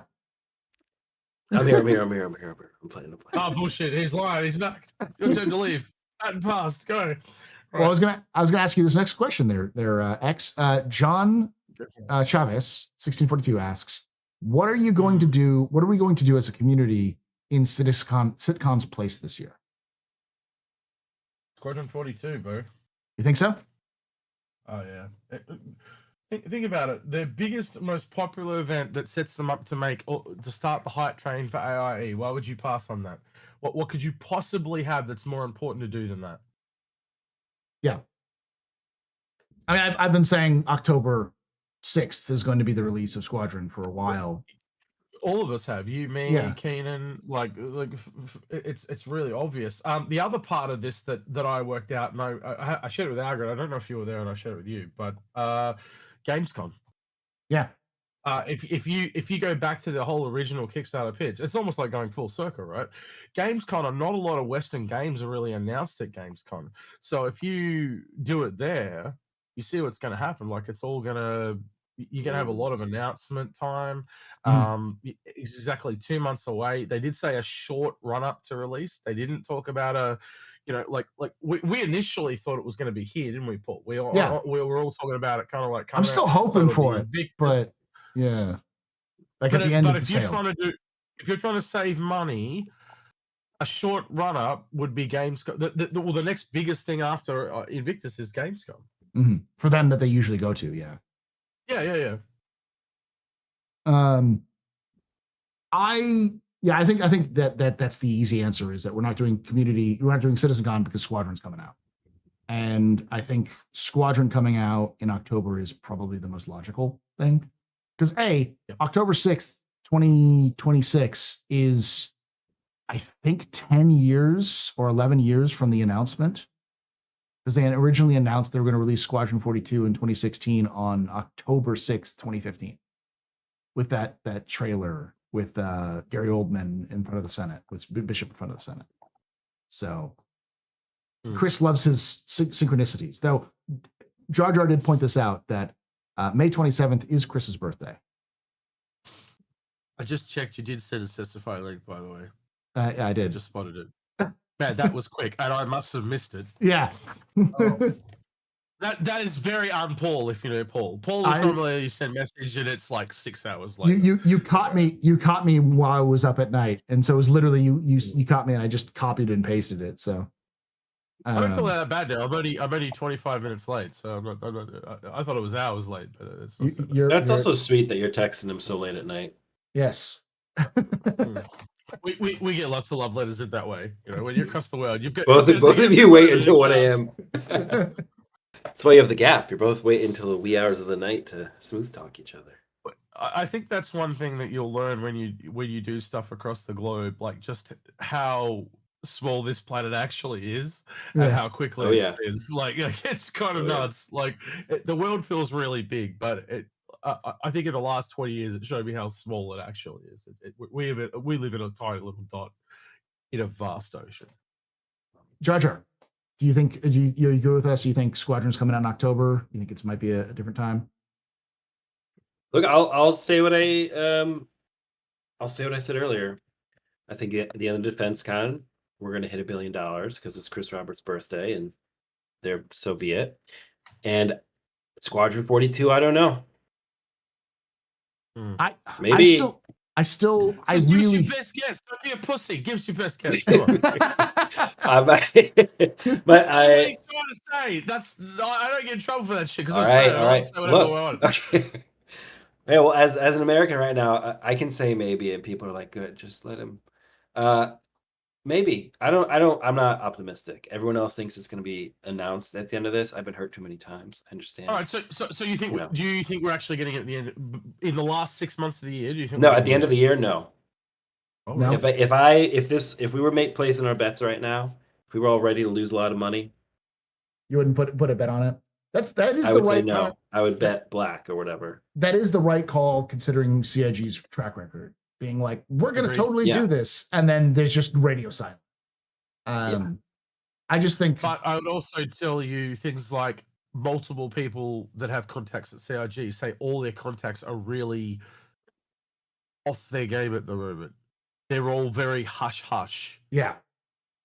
They're like way more hush hush than I've ever seen them.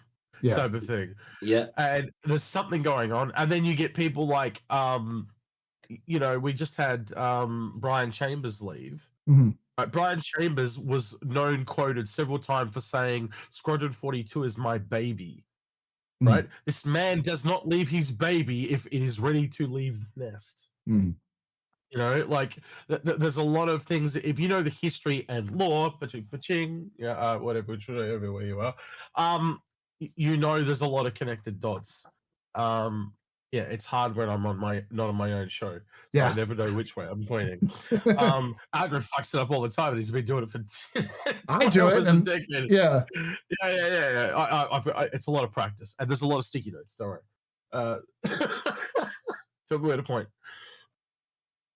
All right. Yeah, no, there are a lot of signs that it's coming. There are some signs that it's coming.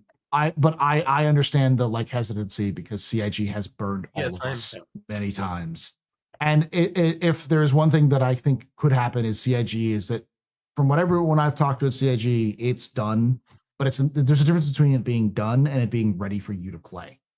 It's a completely different experience. So it could come down to a couple months late and they're like, I don't know, this thing's gonna crash and burn on some people's PCs, and then being like, all right, well, let's take a couple more months and make sure it really works. So I could see them doing that. I remember when I was 17 in my senior year of high school, I was done with high school by November. Yeah. But I wasn't finished yet. I had a half a year left, but I was done. You know? Do you remember the 10 for the Chairman letter he wrote after Cyberpunk came out? No. There's one where he talks about how they kind of rushed the game, and he goes, "That's not going to happen to my game." And there was another one he wrote about talking about first impressions, and you only get one chance to make a first impression. He's going to polish the utter fuck out of this thing. Yeah, he's going to leave no room for a bug to have the score go down. He basically wants to hit the round he just wants to smash it out of the park, get the highest score possible. Yeah. Yeah, he wants he wants to get a critical acclaimed game. Wants to release a critically acclaimed game. That's it. Yep. And he can't have a game go so long and then he gets a 7, Yeah. or whatever. He wants to get like at least a 9. I think that's what he's aiming for. and if he can get that in our current environment, like how many games released and they're buggy as fuck? yeah, I mean, I guarantee you, even GTA is probably going to release buggy, even though it's been hyped to hell and back, just because of the chaos at that studio in the last 2 years. Like, there's probably, it works, but like an open world game like that size, it's like there's going to be some things you don't find, because every GTA has those sorts of weird things. So have you noticed in the last probably 2 weeks since they kind of announced that they are officially kind of coming, that there's been a lot more games announced? Yes. Holy shit. There's so many games announced. Dawn of War 4, the Dawn Walker, they're all coming in like September. So there's a whole bunch of them that are all like preloading. They're trying to do the what's that other game that we talked about? The one that beat Starfield, the bear fucker. That one. Yeah, it was called Baldur's Gate 3. Baldur's Gate 3. Yeah, that one. Yeah, commonly known as bear fucking. Yeah, that one. They're trying to do the same thing because that's the only way you can beat GTA is to kind of get out in front of it. And I don't think CIG is going to be any different, to be honest with you. Yeah, it's either get out in front of it or trail way the fuck back behind it. So yeah. Well, did they announce today, or they just still said 2027? There's a lot of confirming going on that and rumors with journalists. Yeah, the pre-orders are about to start like imminently. And you know when they find little records at Walmart and stuff like that, they're finding all that stuff that's telling them that the dots are lining up. We're not the only industry that connects dots. Who knew? But yeah, they're basically saying that it's they've said November 18th. They recently had a sales like a financial report that they gave that a Take-Two gave, that was, or whatever, whoever's in charge, I think it's Take-Two. Or UK, that they gave a financial report, and they said it's still coming out November 18th, and then before and after that, there have been leaks of different retailers saying the orders starting soon. That wasn't quite what I heard. I heard that the financial report was pushed back by 2 weeks, and it was the same day that the day after the announcement, the game was about to be announced to come officially on November 19th. Oh, was it? Okay, because I'd heard it was. That's what I heard. Someone come on and said they were still on track. So, but the point being, it's like it's almost certainly confirmed that it's coming November 18th. That it's not going to be delayed again. Which is one of the things that Chris talked about. Yes. Chris even talked about that in that interview. Like he did back in February. He's like, I want to avoid that. I want to avoid that thing. Like everybody else in the industry wants to avoid that thing. So. But it's always important to remember that, like, Chris mentioned that specifically in February. That interview took place in February, and since then, CIG, including Jared, has come out and said, "Yeah, we're still doing Squadron this year." So I think it's just a matter of when, rather than if it's 2026. Those letters are really worth reading because it's one of the only times you actually have Chris directly talk to us. Mm-hmm. And I really go over them with a fine-tooth comb because they tell you where the man's at, and he loved Paul. If you think before the board came along, he used to talk to us all the time. He really is passionate about this game, and it's just a shame that he's been muzzled. But that's the way cookie crumbles. All right, Mopar 225 asks, what kind of interactivity activities should there be in more of on DefenseCon in the future? I have mine. I have a list. So okay, go for it. Every year I have a list of wanting to do this, which is one. All right. Especially with Invictus, there should be like a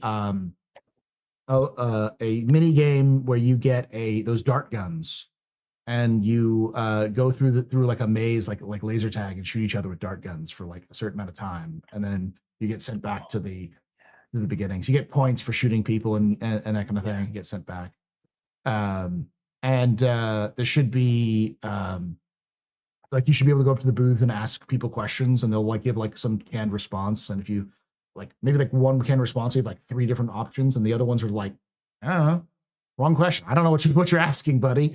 All I know is And this. if you get it all correct, they give you the T-shirt for that manufacturer. Yeah, if you give maybe like a quiz for a manufacturer, Yeah. like booth, stuff like that.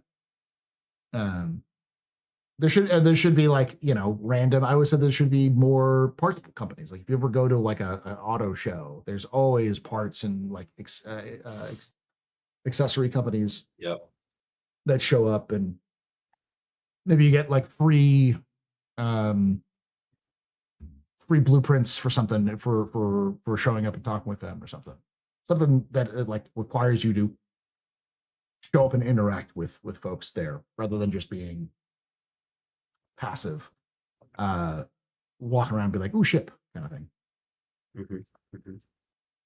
I like the carnival-esque idea of it. You have those little water guns that you'd shoot at the carnival, and they'd race and they'd go up. Just do like carnival games like that. Yeah, people could play with, and it features the new ships, right? Yeah. The little thing that's going up is featuring the new ship. I love that idea. That's brilliant. Yeah. And the like beat down boxing ring. Yeah, where you fight each other or you fight an NPC. The thing about these is that you create these sorts of things, and then you can reuse them for every event. Like it's not something that has to be like bespoke for this event. It's like, yeah, you can just use it for every event you have them. So people can go, oh, I love this event when it comes around. Let's go do that again, have some fun, and maybe get a new T-shirt or something. So, I mean, what about the arcade machines? Yeah. They do the arcade machine game, and then it's not just in Area 18 or whatever. It's everywhere in the verse that has that arcade machine has this DefenseCon, the version of the arcade machine featuring the pit bull, and it's a little pit bull game. Yeah. And it can be like the same game every year. Do some changes to it. You spend 3 days changing it and modding it. Well, and That's easy. adding ship selection so you can have different ships to play the game. Yeah. It'd be cool if it did like the best in show ships. Yeah. And like that's like a thing, the best in show gets featured in the game or something. And then it stays there, and every year that's how you can see them. That'd be cool.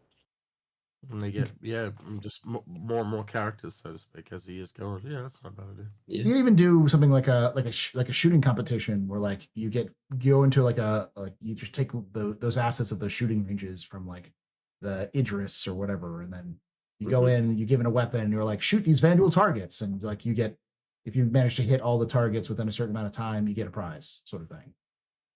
So and there's different teddy bear sizes you can collect. Yeah. Oh yeah. Different picos, different size picos. See, now we're adding a lot of assets. We're adding. Someone's listening to us talk like, no, come on, no.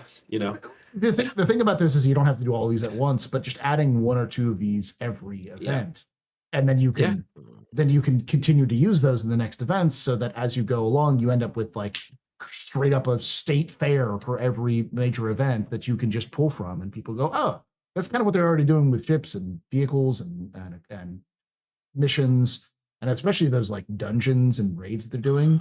We're probably by the end of the year going to have like straight up 10, 15 sandbox events you can go to. So it could be like, what do you want to do? Oh, you do Hathor, you could do Stormbreaker, you can do ASD, you can do the QV stations, you can do the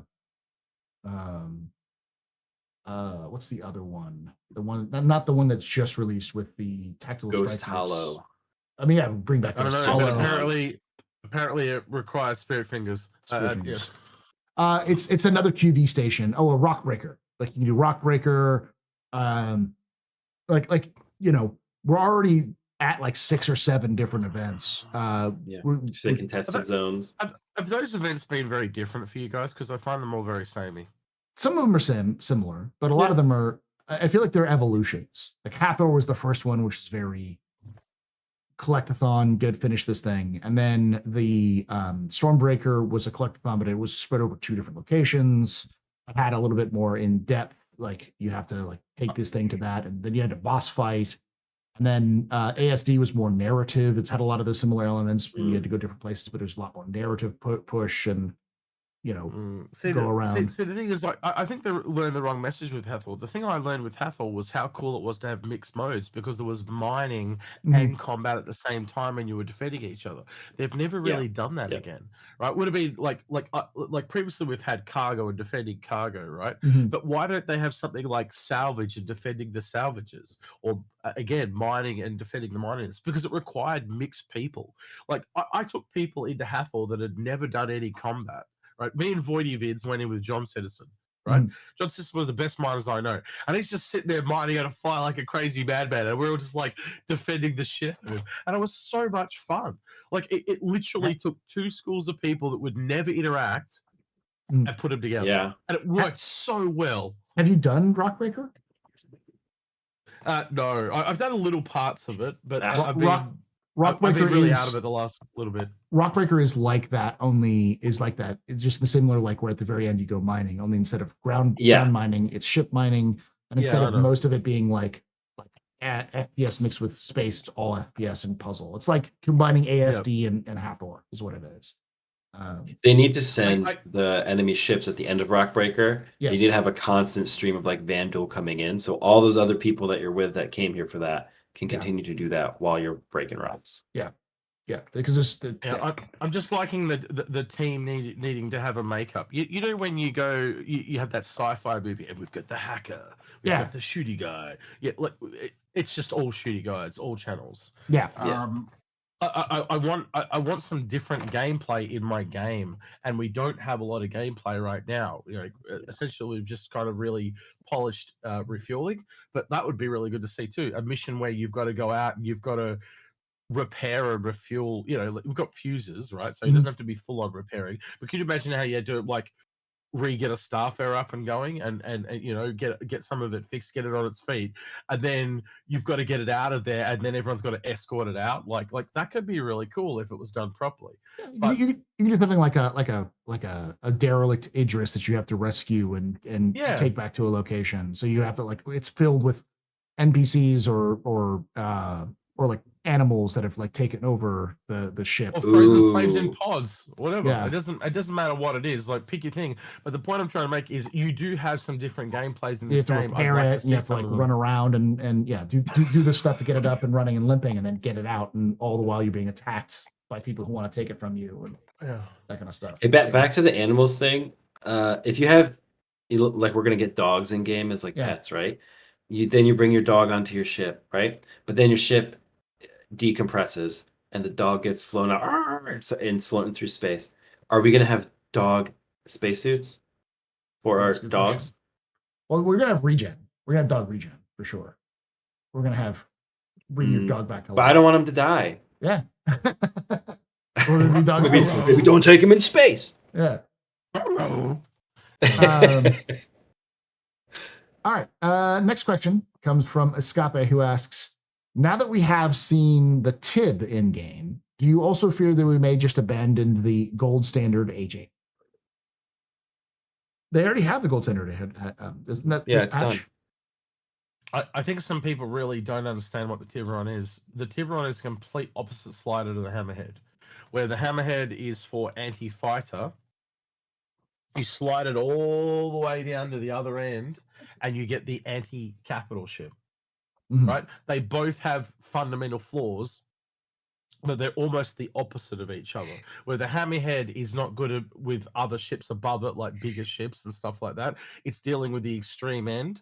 This thing's dealing with the other extreme end, where ironically, its problem is fighters. And all the reports I've had back from groups of people, orgs I've asked to test it and stuff like that, always comes back to we almost died to Fighter X. Yeah. So if you don't want to have your biggest weakness being the most popular ship in the game, which is fighters, don't buy Tiburon. Yeah, I mean, but it looks cool though. It's neat.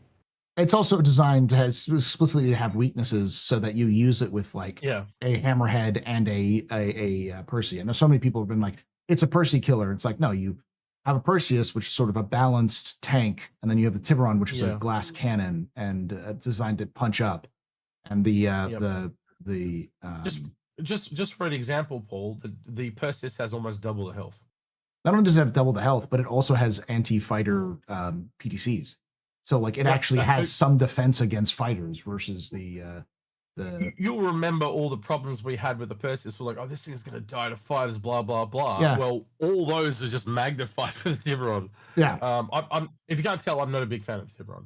From all my testing, it is got some massive issues. And they all come back to being frozen. And that's the one ship in the game that you don't want to be susceptible to. You literally just froze X. yeah.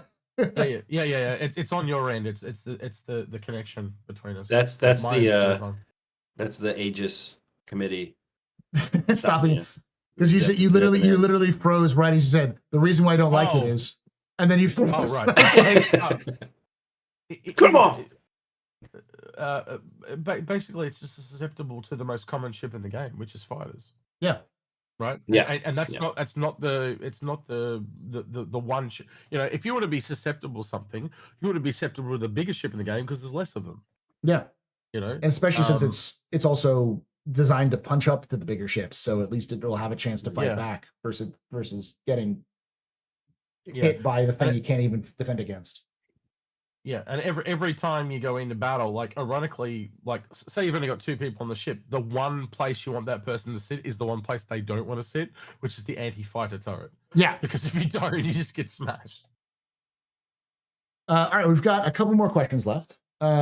We've got Escape asks, do you think rockets could get the love that bombs just got? Rocket strike when? So Escape has been very much a fan of the Shrike, but replace the bombs with bespoke rocket pods, like dumb rocket pod fires.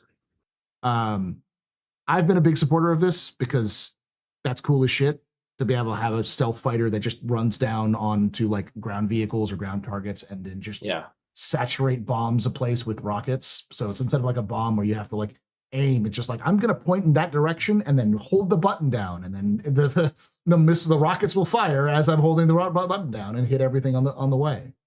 The Mustang Delta is the only one that has rockets other than the Harbinger. The Harbinger's turret has the rocket pods as well, but they really haven't haven't explored more rockets pods as like a thing you can add to other ships. So yeah, no, I think we could see that. I would rather them not be bespoke like the bomb bays are, and be more just a weapon.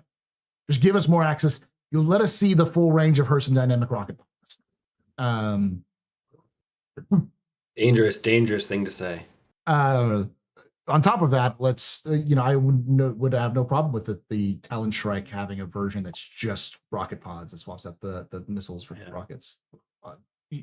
You've also got to think of different ammo types and stuff like that. Like we haven't even scratched the surface of a lot of this shit. So I'm just going to give an example off the top of my head. So say, for example, you put napalm missiles, right? They're clearly for ground, but they fire big patches of fire on the ground. Mm-hmm. Anti armor, like armor penetrating rockets, which anything that specializes with tailored to ground combat. We don't have ground combat yet. We don't really have a need, but after base building, there's going to clearly become a need to defend and attack things on the ground, and I think that's all going to flip. And I think you'll probably see a renaissance of ground vehicles. They've probably held back on ground vehicles because they haven't been selling so well, is my speculation. And I don't know, you tell me, Paul, but my brain tells me in marketing, if you've don't have a reason to have something, nobody's going to buy it, right? Yeah. Right. So you go to the other side of base building. Okay, now we've got a reason. Oh, all of a sudden I want that shield generator. All of a sudden I want that turret maker thing. And then you have all these reasons just pop up, and every ship you bring out counters another ship and answers another. When I say ship, I mean vehicle, but you get my point, right? Everything thing that comes out, it brings a new question and another thing that needs to be answered, and you can just kind of unfurl it. And like me and you often sit and listen to Loken carry on about the Storm. Yeah, but honestly, the Storm, once base building in, is going to start to have a reason to actually exist. The Storm AA will. I don't know about the regular Storm. But yeah. Well, I think a lot of that's tied to the ground vehicle system. Like they have issues, but they ideally they need to lower the health out of that thing like crazy, and then up its speed, and that would fix all its problems. It's a little bit too big too, but I think it's not a We light take it back tank. to Jenny Craig, and we fix that problem. Well, it just needs to get reclassified. It needs to be classified as like a medium tank rather than a light tank, light scout tank. It needs more speed and more maneuverability.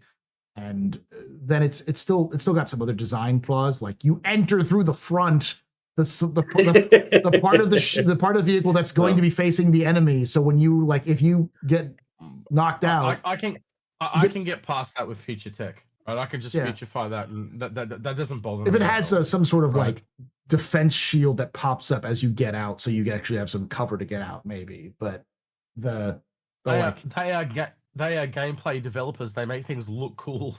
Not functional, realistic. Yeah. So I've got no problem with how it looks or anything like that, but I definitely have a lot of problems with how it acts. And I gamify away things pretty easily. A lot of the arguments that me and Agrid have are all about lore and stuff, and I'm just like, yeah, gamification. Well, I mean, even in terms of a game, like with the Storm, because you're likely going to get like TKO'd, like your ship's going to get knocked out, your vehicle's going to get knocked out. You're likely going to be facing an enemy when that's happening, and the only way to leave is to get out the front. You're just going to get gunned down as you leave your vehicle, which doesn't make a lot of sense in gameplay. And that is the choice you made by bringing the Storm. Yeah, you look cool doing it. But having like even like a hatch instead of a front, where like you could pop out the top, it would still be dangerous, but you could at least have a chance. I honestly thought when it came out, remember I said I thought it was the Batman tumbler, and I thought you were going to get out like it was going to fold out, but no, it was walk out the front. Yeah. But look, everything you're saying is valid points, but that's the choices they make, and you would agree now, after however long they've been making ships, they had to learn how not to make ships to understand how to make them better. I mean, it's part of the course. The Storm was the first thing this one dude ever made, so it's like, if it's one dude who's making it, it's his first vehicle ever, he's going to make some mistakes. The problem is that they also decide to sell it. Now it's like, well, to make it work, you might have to change some stuff up, which you wouldn't normally want to do. Ask you this question, Jar Jar. Z-Dozer asks, do you think CIG will come out with a railgun version of the Tiburon? A railgun version? I mean, I hope not. I'll be real. I like the uniqueness of ships, It feels like if we can just put different, main guns, like this, I have a Stinger. Stinger's got like a cool shoulder rail cannon thing, and you can't swap it out. If they're like, and there's a railgun one, it's like there's a fire one, there's a water one, there's an electric one. It's like, okay. Like version of the same. I don't know that. I don't mind replacing it, but to have a different ship, and I don't know. Yeah. Just give me the special thing and let it, because then it's known for that special thing. Yeah. And that makes it cool. I can't unsee April Fool's next year now. The Tiburon is a crossbow. The Tiburon is a catapult. Yep. Just saying. Yeah, I'm with you. I think there's also a lot of the geometry stuff. It's like, why sell a completely different ship that just has one swap? That doesn't make a lot of sense. Just let it be the thing it is. I also would prefer them to make new Aegis ships rather than just do the Hammerhead for the third time, because it's like. Well, I also heard they got a slew of RSI ships coming out. Yeah, they do. So. Yeah, they do. Yep. Dorito Power. It's RSI for the next 3 years again. You missed XQ. We talked about earlier with Jar Jar was like, I don't want RSI from everywhere. I'm like, but you're gonna have RSI everywhere because it's the name of the company. Well, every ship sale there's RSI. I'm waiting for my Consolidated Outland ships. Nothing. Yeah. There's an off-the-cuff line that Keenan or Space Tomato threw out when we were in a group 5 years ago now. Yeah. And it's just really stuck, which is that for everyone to have something in this game that they love, there's going to have to be things in this game that you hate. So your manufacturer of hate is RSI. There are other people, it's Drake or Origin or whatever like that. And when you really start to adult and think about it properly, like step back, it makes a lot of sense. Yeah, of course there's going to be shit in this game that I hate, because there will be other things that other people like. So that's just the way of it. And you need to learn to embrace that. RSI is just not your bag. but it will be someone else's. And if you want the game to be successful, then you just have to take it as it comes. There are certain things that have changed over the years that I think Paul and I would consider and list a whole bunch of different things that we don't like, and they changed, and most people probably prefer them.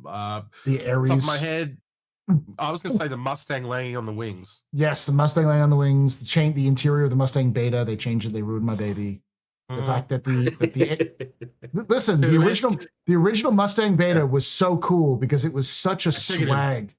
I triggered him. Sorry, apologies. Well, because I need people to understand why we called it the Bang Stang, because the inside of the Mustang Beta was like a shaggin' wagon, and it was like, what if you took a shaggin' wagon and you put it into a sports car? And it's like the Bang Stang, baby. You take your lady home. There was like a little tiny little couch that was like you could sort of squeezed in together. There's a little screen.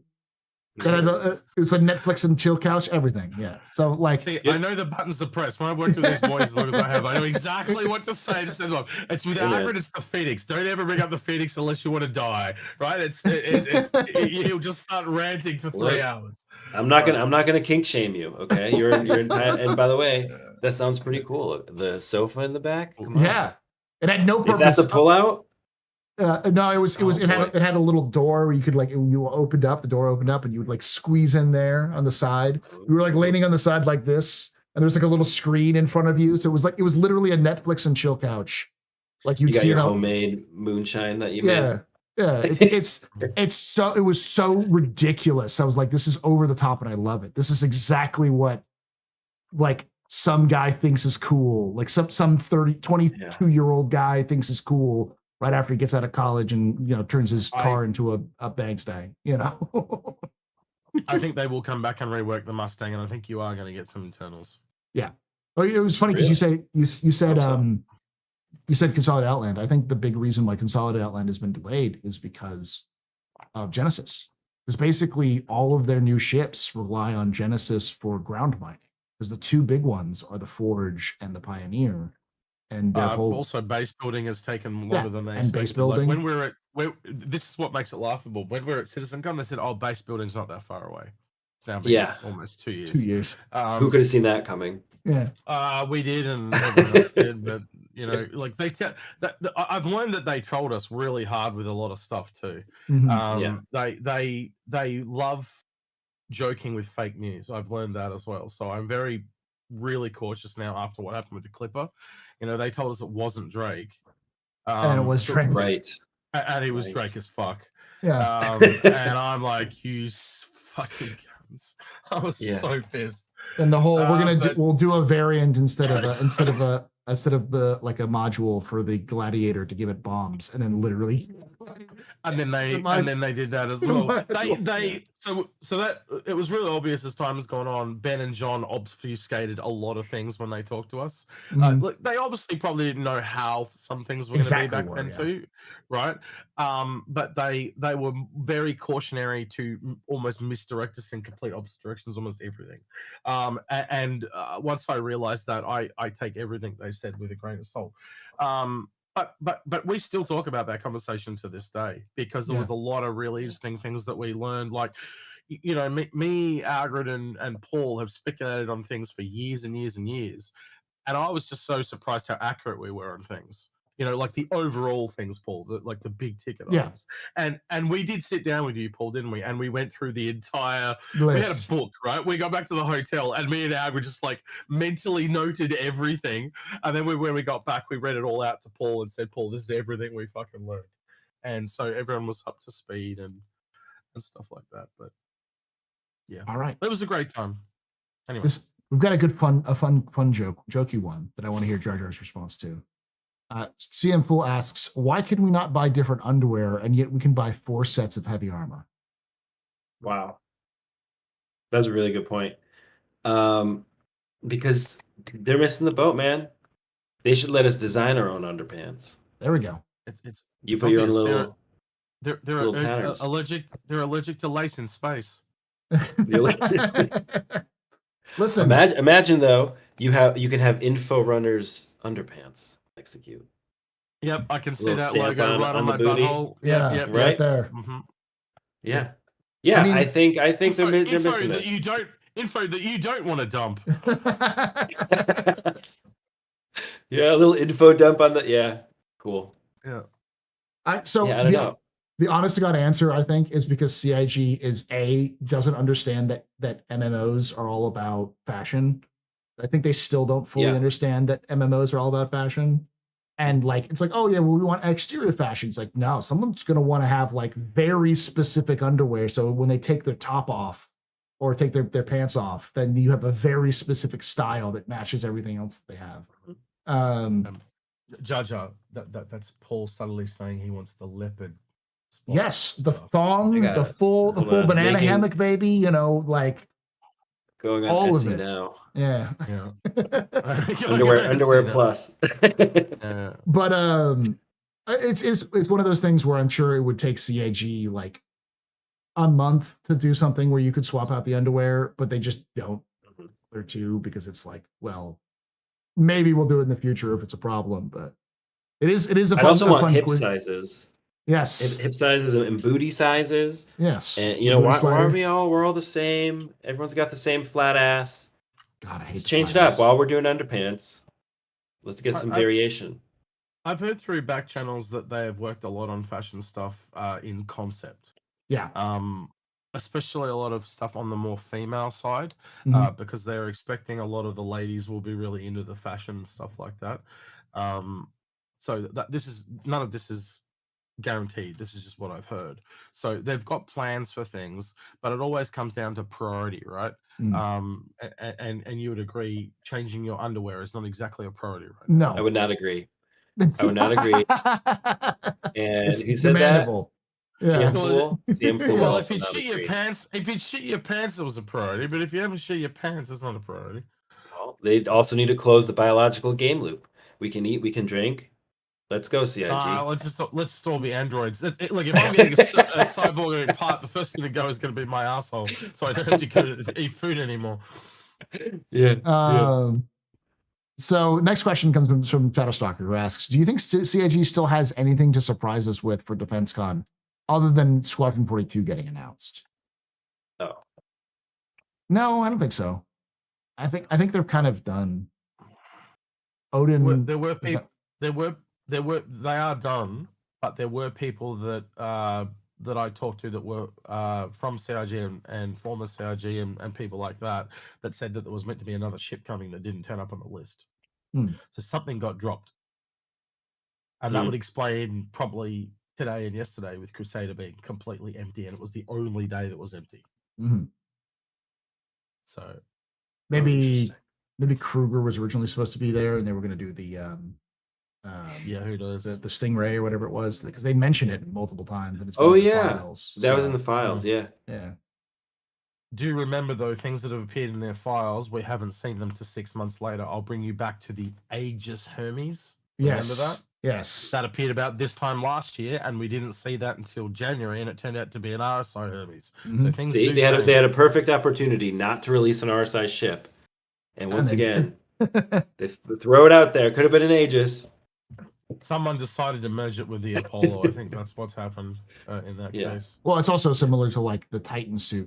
They had references to the Titan suit in files when 4.0 came out, and it almost certainly it's no longer called the Titan suit. It's now called the Super Heavy. Based off of everything. So like sometimes they just change. And then as Execute knows, the original designer, the original name of the Perseus was the Odin. And then they pulled change. And so well, Titan suits were originally called exosuits too, if you go back far enough. But Super Heavy, someone's a fan of SpaceX. Let's just put it that way. And the only reason why we know that's for sure is because it's like all of the monthly reports are now saying like the Super Heavy from Squadron has been transferred over, and so we've never heard anything like that in Squadron 42 before. The only thing that's even close is the Titan suit. So it's like they just renamed it. That's cool. So, what if we get to Super Heavy at the end of DefenseCon? That could be a surprise. I think we're still going to get a Super Heavy before the release of Squadron in October, but because it's one of those easy, like it's already in Squadron, it's working. It's just a matter of plopping it over. If it's in Squadron, wouldn't it be really cool to go, this is a collector's edition of Squadron, and you get that as a playable thing in Star That would be Citizen? cool. Just saying. Well, as I was saying, like And they know how much we want it. Cool. It'll either be right before or right after Squadron, but it's going to be sometime this year. The suit, because it's just like CIG never drops a chance to sell something to us. So if they can pull out of the Squadron to sell to us, they will. There was an unverified leak that dropped on one of the leaks discords that multiple people saw. There were 3 editions that popped up on the store, and there were 3 concierge editions that popped up on the store. Yeah. That sounds like a standard deluxe and collectors to me.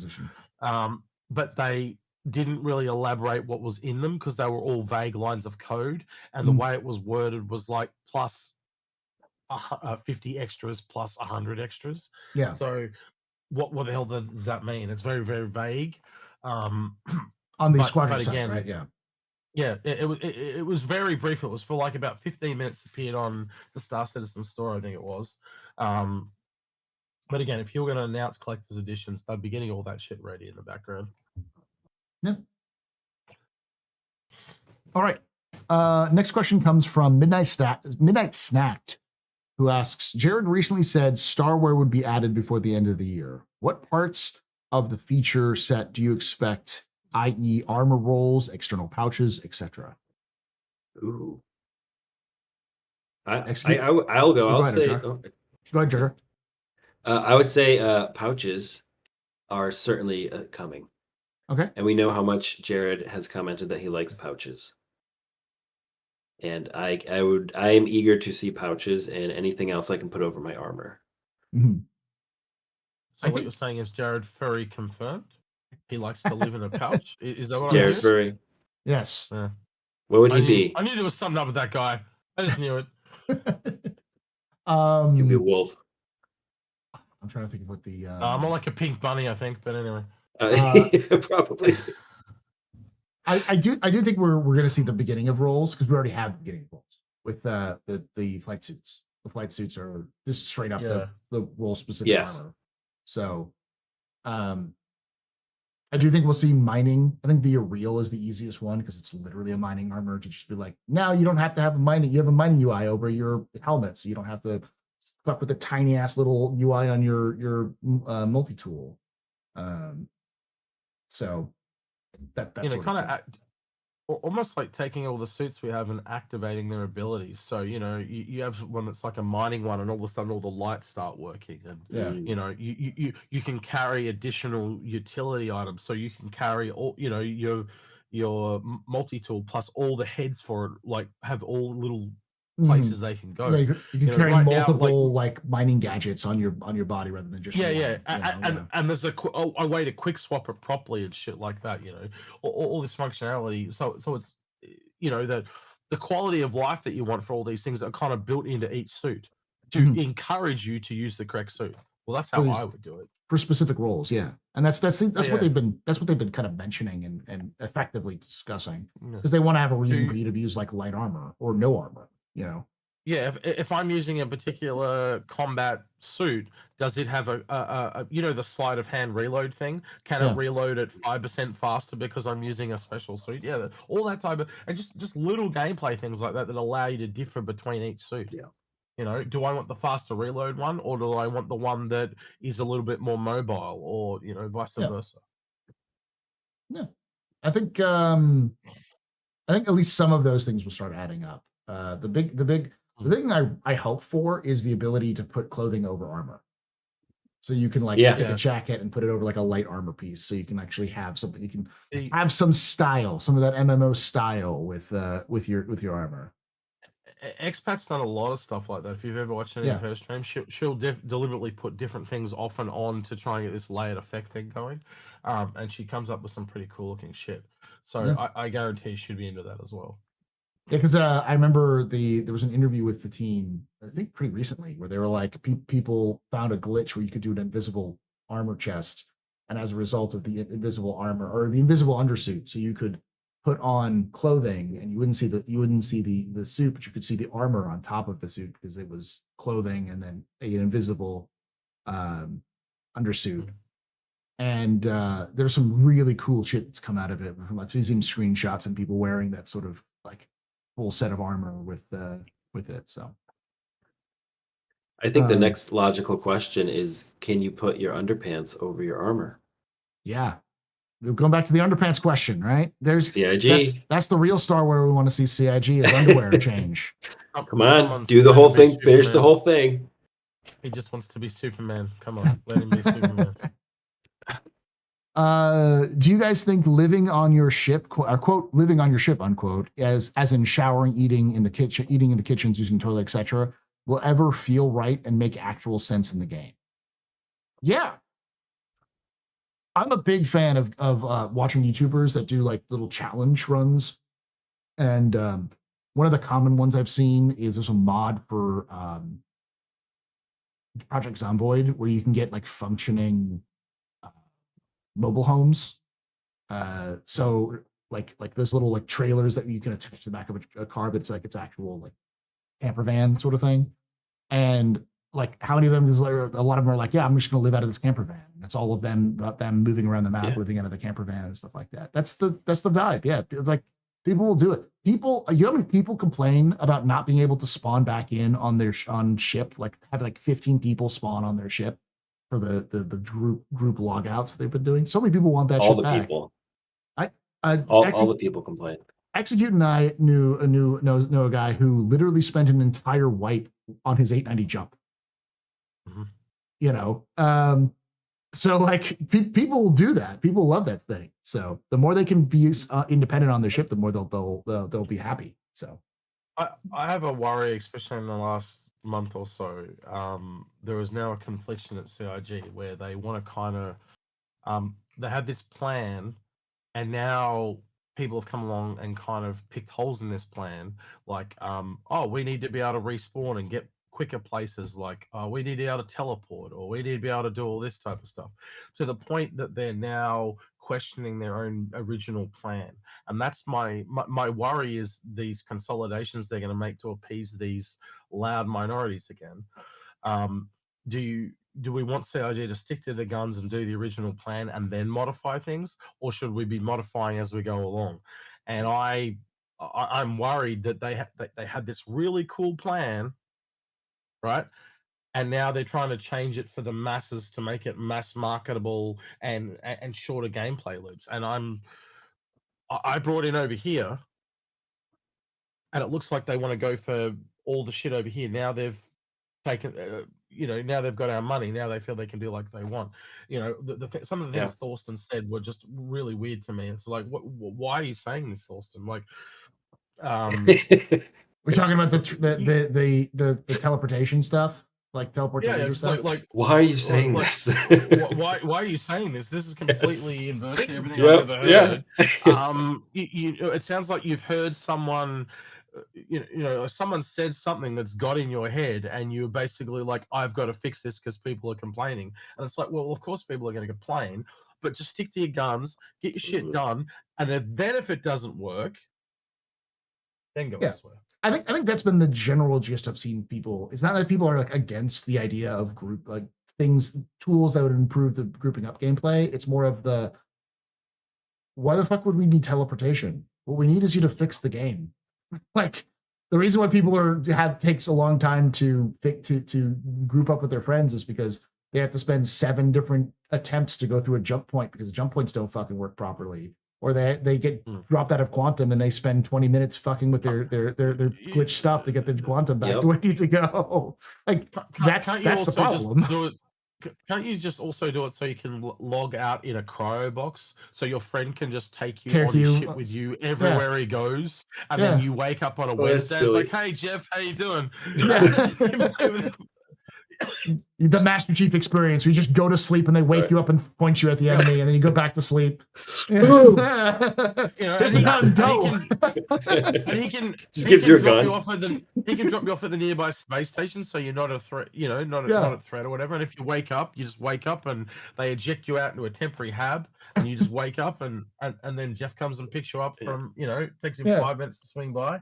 Like there are other little solutions to this. It doesn't have to be rocket science and teleportation. God, man, come on.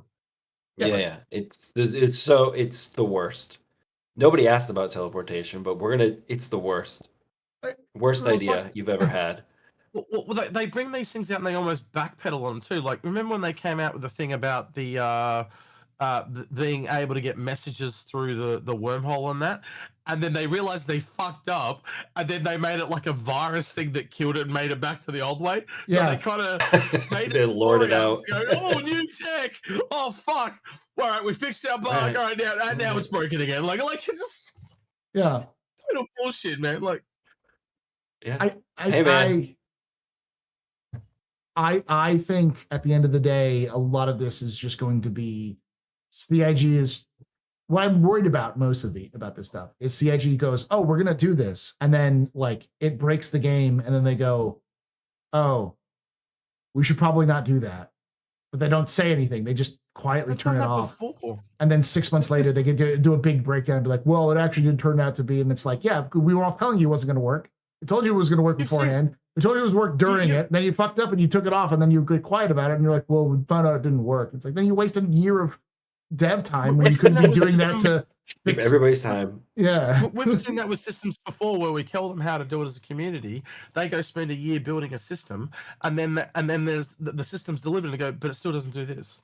And then they go, and then they just spend a week and do it like we told them to do it in the first place. You mean like reclaim kiosks that they did with 4.8, where like people said, oh, we just need reclaim kiosks so we can get our stuff back.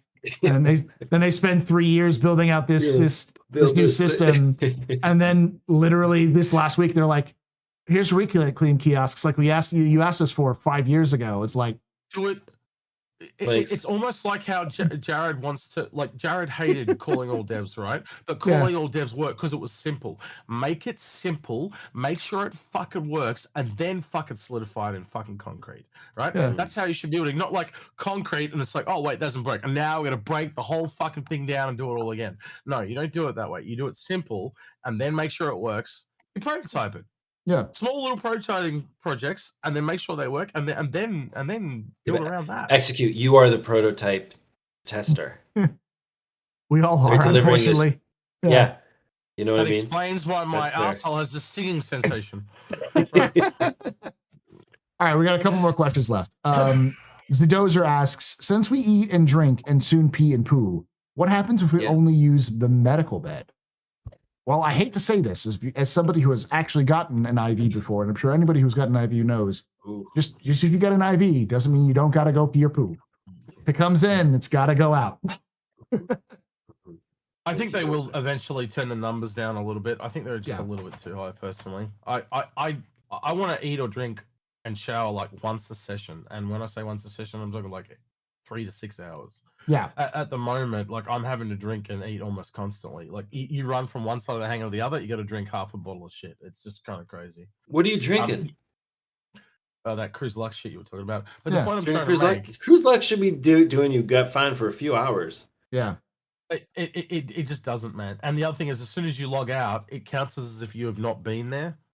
So you got to, like, almost every time you log in, you got to drink again.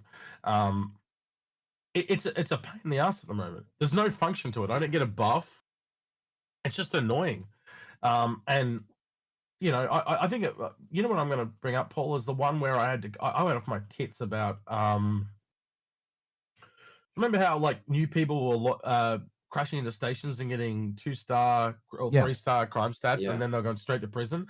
This is it's getting to that rate where it's not just annoying me, but it's obviously going to be annoying new people. This constant, they don't know where to go to find a drink. Yeah, there's no tutorial that tells them where to go to find a fucking drink. But we don't need everywhere that shit right now. Turn it the fuck off. It's everywhere. It's everywhere. Every store has drinks. They're you pick them up. You take them. They do it in different ways though. Like if you have the sugary shit, it lasts 5 minutes and actually makes you worse until you go back and have a good one, right? If you use a medical bed, it goes down faster. So they've got all these systems in play that they just put in play as testing, and they left them there. Now put them back to the baseline and leave them there until you bring in the proper systems. You know, you know, engineering. They brought in engineering in the PTU. It was fucking amazing. They nerfed the shit out of it, and then they put it to live, and then said it's too disruptive. We're in beta, for fuck's sake. You know, alpha. It's meant to be disruptive. Put it out there so fucking people learn. Don't go, ooh, coil back, and now we're going to get half a system of that what we're meant to get. It makes it sound like you're going to kill engineering. You're scared of your critics. Go off, X. No, I'm serious. I'm serious. Go off, baby. Because they did the same thing with insurance. Remember, like there was like insanely expensive to do insurance, and then the last pack before PTU, they were like, "Swing it back down." That's like, then why even bother? You know, we're probably not ready for insurance. Insurance is an easy one, right? I gotta understand turning that down. But like engineering, like you spent like what 3 to 4 years making this shit, and now you're just like, oh fuck, that's too hard. Fuck off! You don't shy away from shit because it's hard. You fuck off. That's what we paid for. That's what we fucking wanted. Yes. And if you're a little whingy bitch and you're the one that's on, I'm sorry, no one worth their fucking salt goes to fucking Spectrum. Nobody's on Spectrum. Fucking bitches go. You're a loser if you're on Spectrum. Fuck, if you're on Spectrum, I have no fucking respect for you. No offense, Knight Rider, but that place is run like shit. And until you have fucking downvoting arrows, it's gonna be a shithole. Yeah, I'm just smiling and nodding for those of the audio listeners. I'm loving X going off. You need the downvote errors though. Come on. The one of the things that I've heard legitimately from people like Bops and other combat players is like the number of combat players who would love to engage in NPC combat if there was like ace combat boss levels where like the guys you're fighting in NPCs are breaking every rule and they don't have to abide by what you're doing. They're doing crazy maneuvers and attacking you. Like they'd be like, yeah, cool. Give me that. I would play that all the time. You know, give me a challenge. I want to fight an NPC that's going to kick my ass. You know, unless I'm prepared for what it is. Commander. See, they're too afraid of taking some information from informed opinions and running with it. I think, yes, you don't want to just listen to one particular set of the community, but you can get a gauge, right? If they went out and grabbed a bunch of PvPers, a bunch of PvEers, you'd get a baseline of how people are feeling, right? And you can work it out, right? If you talk to any of the community members like ourselves, you know, we know how people are feeling. Man, I get about 30 messages a day. I don't know what yours like, Paul. You probably get more or less. I don't know, right? But they're always people asking for help about something or why, or they've got an idea or something like that, right? There are people out there that want to fucking help you. And the Perseus is a really good example where they actually finally went and talked to military people, and military people told them how to do it. And we've got one of the best ships in the game because of the feel of that, and that is carried on to other ships like the Aurora with the signage and stuff like that. There are one thing I will tell you, and Paul will be able to back me up on this, is there are so many community members out there that are in all these different fields across so many different knowledge bases. Like when we did those professional point of views, I managed to find a sonar operator and a radar operator from a submarine. Do you know how, like, do you know how many people have worked on submarines? Like, that's not a lot of people, right? You know, and I was able to find those people and then talk about radar scanning and ping and literally learn how the system should work. And we did it again with mining, and we had geologists and shit like that. There are so many people out there that play this game. If you want them, I guarantee you, Paul and I can hook you up with people to talk about this stuff. And again, you can't take it all as 100% factual. I get that.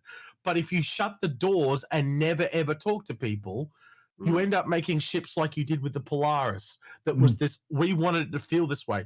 I think the best example of this is the Zeus. We sat down with Ben and he goes, I wanted it to feel pokey and claustrophobic. And you never see anyone with Zeus's because it's fucking terrible. It feels like shit to be in that shit. Right? When's the last time you boys saw a Zeus? I have a Zeus. A Zeus is my main to-go places. But it's not the best. You're a weirdo. You called yourself Jar Jar. I'm going to get rid of it. But I fly it. But how many other Zeuses do you see? I don't mean to push, but I see quite a few Zeuses. I don't. Okay, lot of that's people I fine. know That's do impressive to me. I don't. Yeah. That's impressive Yeah. to me because I don't. I never see them. Never. Like I they can just, think of 4 they people don't right now. exist. Yeah. Okay, well that's good. You're obviously you've got the Zeus thing nailed down then. But But again, I I'll put don't that think- put off the chat. No, okay, it's also just me and Paul. Put off the Yeah. chat. You know, do you 1 for lots of Zeuses, 2 for never see the Zeus? Just Yeah. tell me what you think. Millions of Zeuses. Point giving is if you design it on how you feel, it should never be Yeah. on how one single person feels. It should be look at how cars are designed in the real world. They go out and do surveys and they ask people questions. They get you've worked in marketing, Paul. I shouldn't be fucking saying this. You should be. They go out and they test things, don't they, and figure it out. Yeah, surveys, freaking, I blanked on it. I'm trying, my body is rejecting remembering my time in marketing, because it's, focus groups. Oh my God, focus groups. Yeah, that's it. So my brain does not want to comprehend focus groups. That's what we need to call it. Focus listen. community feedback. Focus Maybe- community feedback. That's what it needs to be Focus called. groups aren't always the best, though. No, they can be if you get the right groups, but you have to get the right kind of groups to get The right people. idea. But And the it's problem is still, it does take time, Mhm. right? It does take time. but I agree. I think what you're saying, and this is something that I tend to agree with, is that I feel like a lot of the ship team, especially, are artists, and in the both in the like actual artist sense, but also like in the like the mentality sense. And it's like my vision. Yeah, that's fine. But when you're making a video game, you also have to take into fact the mechanics. You have to keep the mechanics, the balance, and all those sorts of things, which is not always going to be artistically friendly. So there's a balance between someone being like, well, in my mind, it's giving Foucault, and it's like, or it's I need a fucking mining ship. All right, build me a mining ship that functions as a mining ship. Let's look how mining works. Let's talk with people who do mining, what the kind of content they want to do, how they want it to work. Let's talk with the gameplay designers and then focus on that rather than making something that's like a work of art. Make it like a functional thing and then make it pretty with what you have. So it's a spaceship, not potpourri. Yeah. Mm. All right, we got 3 more questions. How about Pookie? Late, missed the whole first thing. You did. You missed the whole first part. Yeah. I'll come back next week if you want. Yeah, it's fine. We're talking Squad 42, so let's you come into that.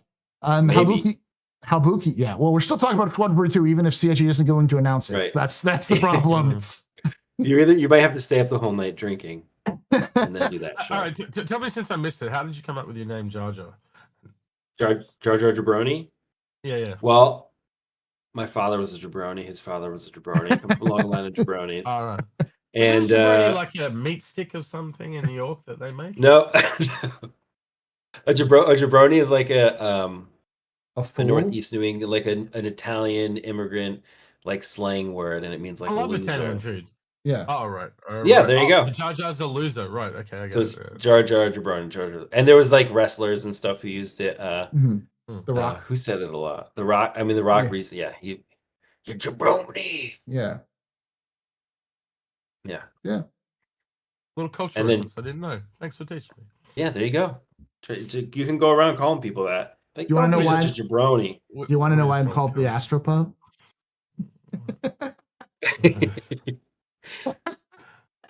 You've never asked. No, I didn't. You've never asked. Oh, actually, you should ask him.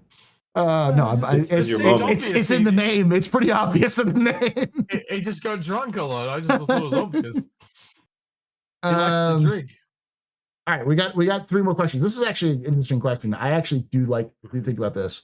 Halbuki asks, why can't we eat and drink in a single-seater fighter? Should we be able, or add a cruise tank to the ship that links to our helmet?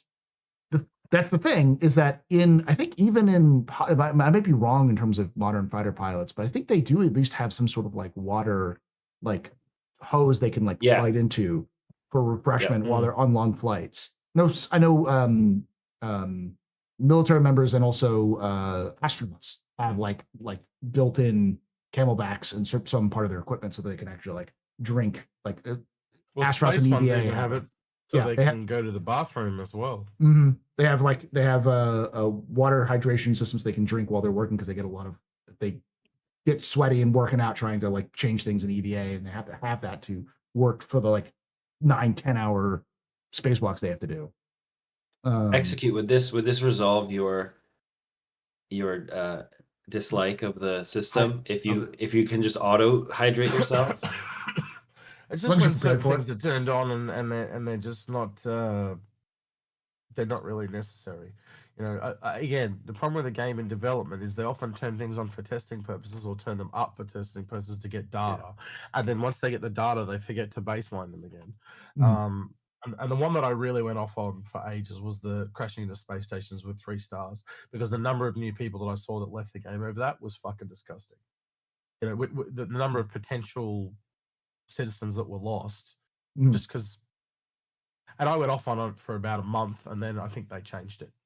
So someone eventually heard, but it was really obvious. It was, you know, like I think one of the things with CIG as a whole, they are so in the details of working on their game that sometimes they don't step back and see the bigger picture.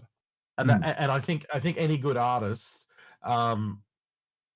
you would be able to relate to this, Paul, as an artist, or actually your wife would be able to relate to this as a writer as well, is when you go away from something from a bit, you know, a couple of hours or a couple of days, and you come back and you're like, oh, what the fuck?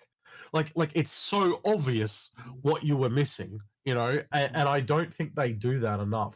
And I also get the feeling that there are certain people that are not used to hearing feedback. I would want to, you know, I got, when I was a designer, right, I'll tell you a story here, right? There was a young lady.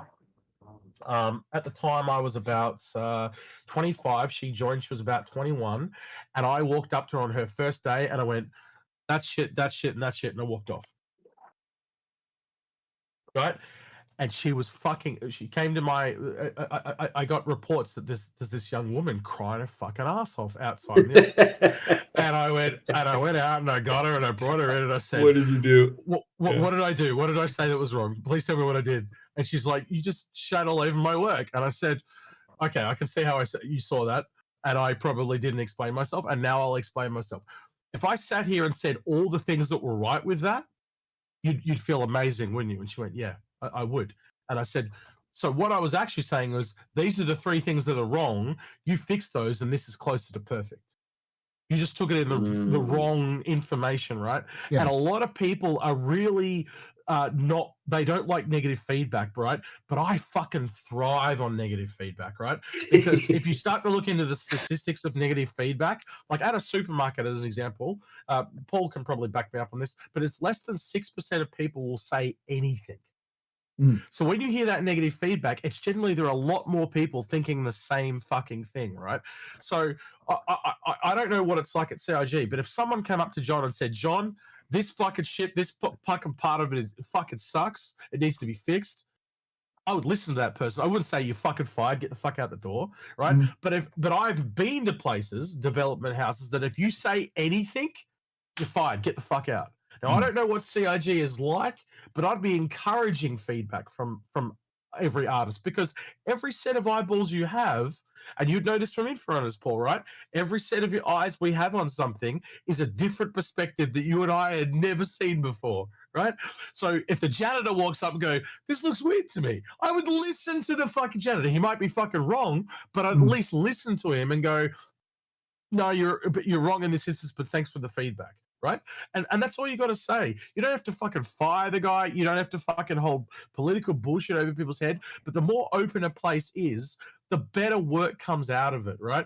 And Paul will tell you, all the best in front of stuff is stuff when we are you know, are disagreeing, and then someone will fucking say something, and something will pop, and something will line up, and you know, it's that creative flair, and I don't know if it's there.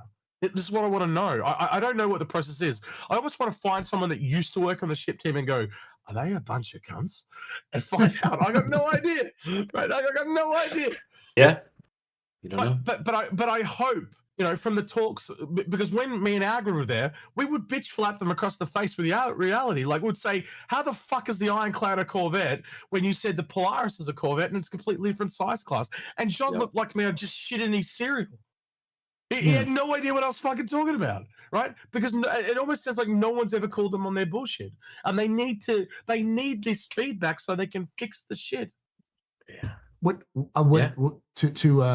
to try to translate that into non-Australian for folks who don't speak Australian as much is they don't have enough, and I agree with this. I don't think there's anyone there's not enough people at CIG who it feels like they can sit there and go, why? What's the purpose of this? Why are you doing this? Or even one, no. Yeah. Even the word no. It's like it's like John Crew and Ben had never heard the word no. And it's just like any corporate environment, it always feels like there's probably some parts of CIG that like, and this is one of the things I have heard from people who used to work at CIG, but these people I don't know. These are people who like, I know somebody else who works in the games industry. Yeah. I mentioned that I do content for Star Citizen. They said, oh, my friend worked for CIG for a bit. And then usually what I hear is that it can be very, you get with the program or you get the fuck out kind of thing. Political. So internal politics. So it's one of those like, is you're either you drink the Kool-Aid or you're not part of the crew. And that stifles creativity. It does. I worked at places like that. They were shit, and I got out really quickly. I had a place I worked out for years, and then I got offered a new job. I went to the new place. I wasn't even there 2 weeks and I left. And it was that bad. Now, to caveat, the stuff that I heard about that was like, we're talking 2016, 2017. So, and I know CIG has changed a lot in terms of their culture since then. So maybe they took that in the stride, but I wouldn't be surprised if some of that elements are still there, especially people who've been there for the longest time. If someone comes to you, right? If you were the higher up, Paul, if you're John Crew and I'm little Johnny Smith, and I've only been working there a week, and I come up to my boss all nervously and go, boss, why are we doing this? Do you fucking fire the cunt? Or do you go, oh, he's trying to learn and he's passionate and he wants to fucking actually help? You encourage that for creative purposes. If you shut that down, that guy's just going to be a drone, literally tracing what you want him to trace, and there's no passion in that. There's no, and if that's what they're doing to people, then that explains why everything is the way it is. Yeah, right? There's so many RSI ships coming out. I don't think it's just. I think you need to step back on the RSI thing a bit, because what happened to all the Drake ships that we just got? The misskips. We're getting all ships. Drake is easy. You just take rubbish and put it together. Drake is too easy. If you get doxxed after this and your address gets out, it's not my fault. All right, let's finish this up. Let's finish this up. Mike Gilkey asks 2 questions. The first question is, what would you think about bed logging off in a ship actually be quantum stasis / cryo for the ship and player? So instead of a quantum jump, it puts you in stasis and the ship fades out in game. That sounds very complicated for something that you could do already, where you just say if there's nobody on the ship, you despawn the ship.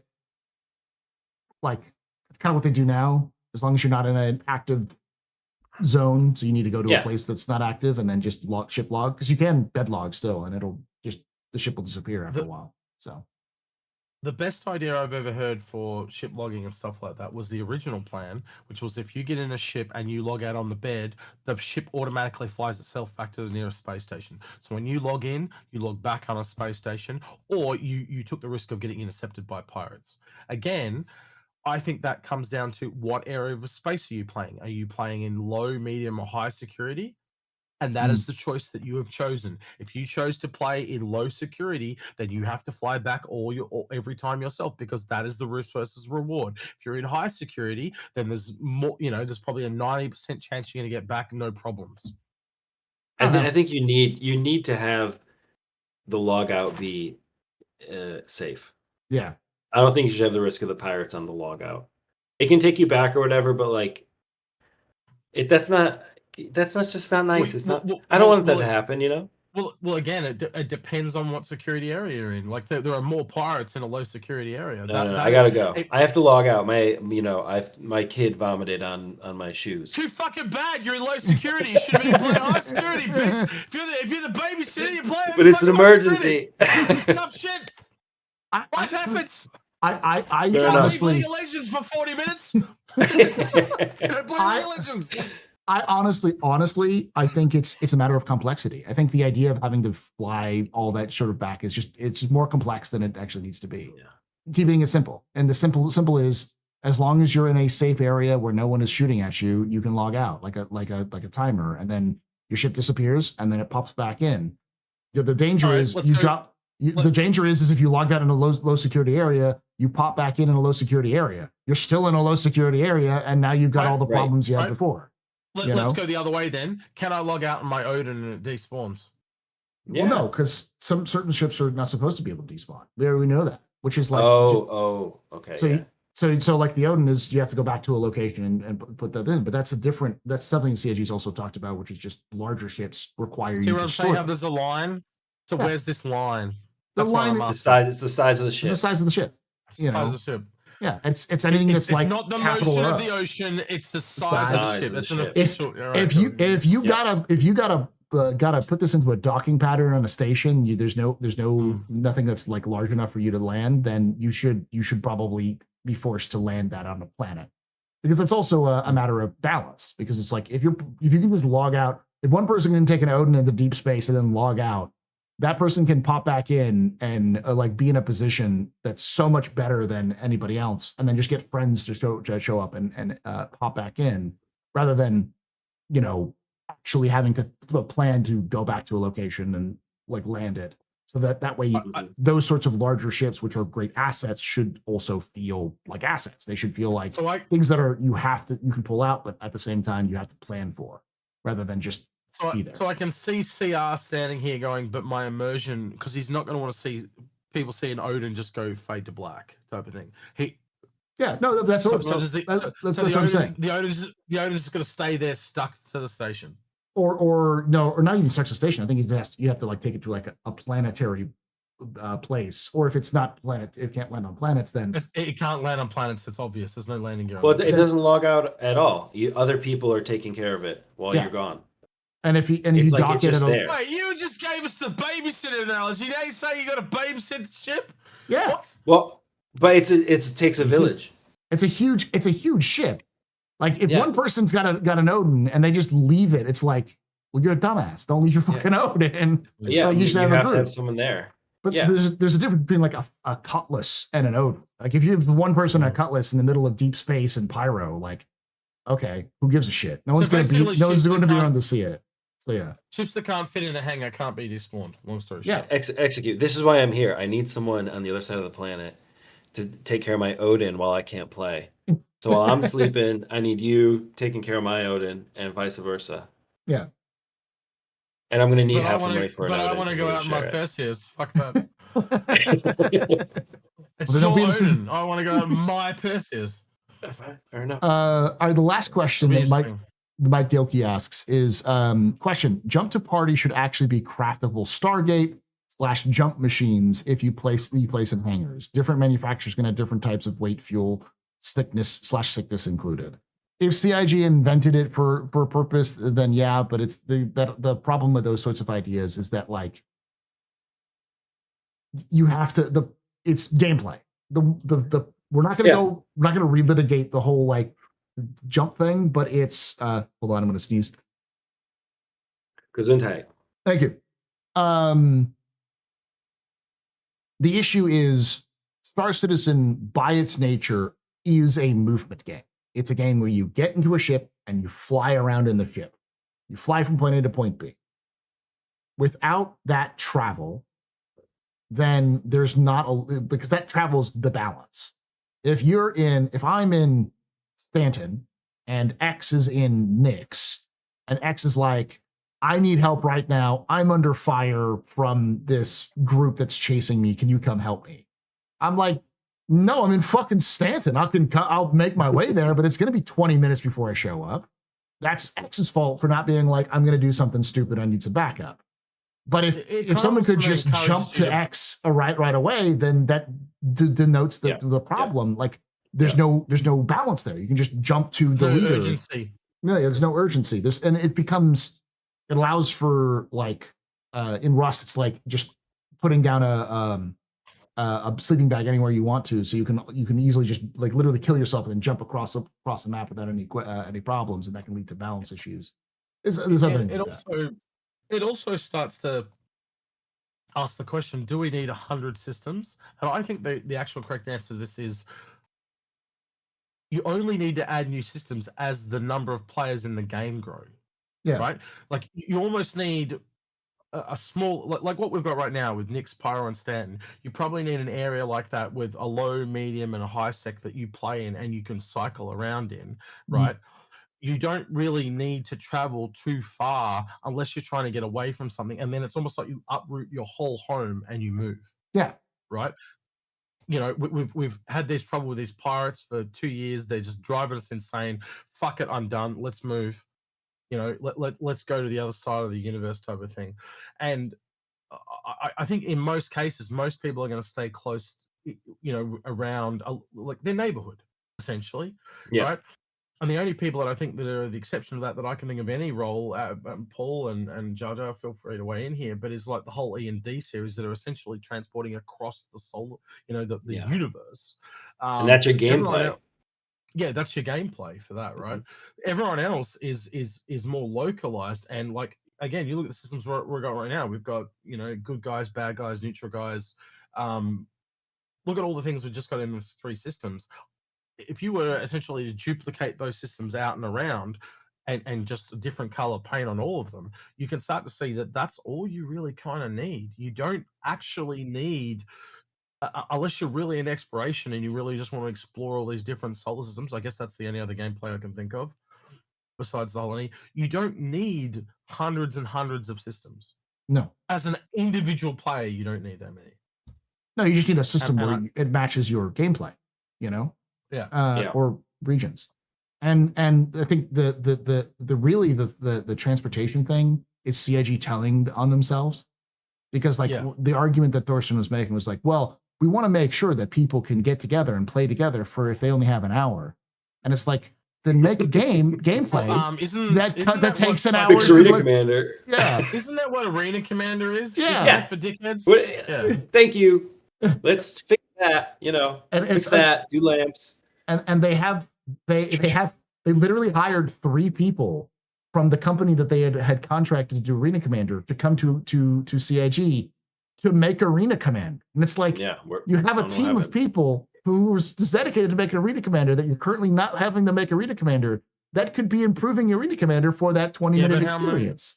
But how many community managers have they hired over the years and tried to get them to implement things, and the community managers doesn't mean to do anything, so they leave? I think they've had like 5 or 6 of those people at this point. So, and on top of these grand plans for concierge and all this, and nothing ever happens because they can't get people to help them. Well, but they already have 3 people who are supposed to do it in the first place. Yeah, I know. They're just normal devs now, man. They've been sucked into the system. Well, and that's the thing is that on top of that, it's like maybe, I don't know, bring back missions that can be done inside of a landing zone or anything else like that. It's the problem is like everything but the solution they have is like what they could do to solve that same problem. Yeah, it's the worst. It's the worst. It's the worst decision you could have made. Stop doing it, please. Don't think about it. It almost feels like a little bit like too many cooks, and because of that, nothing's going in the right direction. Yeah. It's almost like Tyra needs to start steering the ship, or Chris needs to start steering the ship. So I figure they're too much on Squadron, and so Star Citizens is in this weird holding pattern. And I'm hoping once Squadron gets out, Tyra starts riding this boat and gives it a direction and tells people where to go, because it needs someone to steer the ship. All right.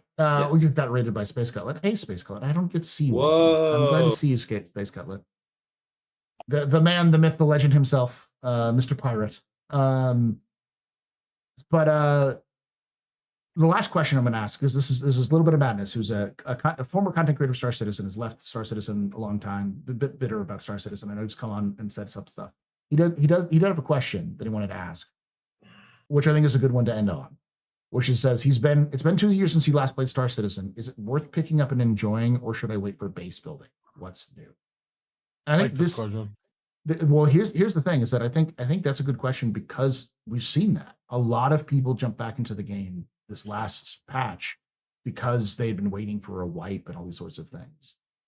And a lot of folks experience the fact that some of the stuff that's still busted is still busted. But I think on top of that, CIG, a lot of stuff that was busted with CIG, or busted this patch, was stuff that CIG had fixed like a year ago and then just came back suddenly because of the sheer volume of people that attacked the patch. So it was sort of like a suffering from success sort of situation. And so the answer is yes, there's lots of new stuff and interesting stuff. We talked about all the different like Hathor and ASD and Stormbreaker. There's lots of like unique, fun things you can do. More gameplay, salvage, mining, blueprint farming, crafting. There's lots of things that have been added in the last 2 years, which have significantly increased the gameplay and enjoyment of the game. But there's still bugs, and there's still problems, and there's still unfinished stuff. Like they added night vision to ships, but only like half of them, not all of them. Not even. Yeah, they added G forces with your suit, so now you can wear like a flight suit, gives you an advantage when flying, and that's the only thing you get an advantage from. And there's no reason to otherwise not have just heavy armor everywhere you go. So it's still a very much more things have been added, but not enough has changed to completely change how people play. I think it depends on what you're looking for in the game, and what Madness is clearly looking for is like base building. Base building isn't it. So if you're like waiting for base building, wait for base building. And for the love of God, do not take a week off of work when base building is announced to be released. Take that week off of work like 2 weeks after base building has been released, so you can make sure that nothing is fucked up. You know. I think base building's also locking a lot of other gameplay behind it, like bounty hunting is a good example. Scanning, data running, the new Genesis system. They've talked about them, but they've been sitting there for ages. But yeah, the new Genesis is definitely tied in with base building as well. But once base building gets out the door, they can prototype a lot of gameplay in the rooms rather than building an entire ship around them. I had that confirmed too, that we were right about, the video me and Agra did about 7 years ago on the room system, how we speculated about what it was and how it would work. Yeah. All correct. Yeah. It's all interconnected. So a room is just a room, and then it has a different container, whether it's a ship, an asteroid, a building, whatever. And that's why you need base building online, because once that's online, everything will pipe through that. So whatever the new gameplay is, you bring in medical, it works in the room system, it'll work in a ship, it'll work in a vehicle, it'll work everywhere. And that's why it's so pivotal that this shit comes online, because if you're going to make new gameplay, you'd have to redo it twice. Where if you just get this online, you can just do it all, funnel it all through that, and it'll speed everything up. That's why it's such a bitch waiting, because I'm sitting here waiting for new gameplay, as I've been for the last decade. And it's now caught up behind this little motherfucker that just won't get at the fucking door. Yeah. This is your life now. Well, it's waiting for a box. Waiting for Godot. Yeah. You're not wrong. And that's the problem. Like maybe it's copium. Maybe it's hopium on my part. That CIG is like the next big hurdle is Genesis, because they need to get Genesis in so that they can get base building in, so they can get like ground mining in, so they can actually fix ground physics so the ground physics works, and get weather in and all of those other things. It feels like that's the focal point, and CIG is going to get Genesis in this year. So it's like, it's not like one of those like, oh, we're going to wait. It's like, maybe it's like, no, they have to get it in for Nix 1, and Nix 1 is going to come this year. CIG seems to be dedicated to it. Do you know what I've just realized? What? I think the problem, now I sit here, is it's when Todd Pappy left. They lost their director, and Richard Tyra moved over, but Richard Tyra is also the director of Squadron. Yep. We need a new Rich Tyra. So instead of teleportation, let's invite in cloning. We need a second Richard Tyra. That's what we need. We need someone that can start to steer the ship on. Hopefully Star not. System. Hopefully Squadron's done.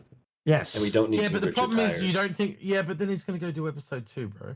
No, Yeah, no, point no, is no, he's- no, no, no, no, no. I quit. No, no. The point is that Don't do that. You can't drive two ships at the same time. This is my whole point, right? Yeah. They need a second person. You know, even if they're an underling to Richard Tyre and they report back to Richard Tyre, that's fine. But you need someone that says, "Bitch, go do this. Bitch, go do that." Yeah, And so Rich, people at the moment, everyone's driving their own ships. and that's what Rich And was they for just do Chris. whatever they want. That's what Rich Yeah. was with Chris. Is that Chris needed somebody to actually take the realm, and so originally it was Yep. Aaron, but then Aaron got busy with like other things. So Rich stepped Yeah. up, and he became Chris's sort of understudy, Yeah. and that's why he's pulling things around. What Rich needs is an understudy who he can point to and be like, do the thing. It's really And simple. that understudy needs an understudy, and then that understudy. It's understudies all the way down. No. It's really simple. It's like a fucking orchestra, right? Even in a high school orchestra, Paul can relate to this. Try and get the kids to play in time is fucking impossible. You get the guy up there and he just fucking does this with a stick.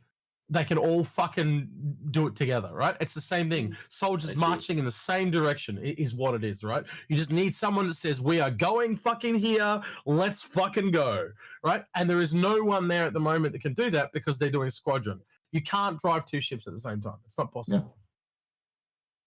All right. Just not. I hope they Shadow drop Squadron on Chris Roberts' birthday.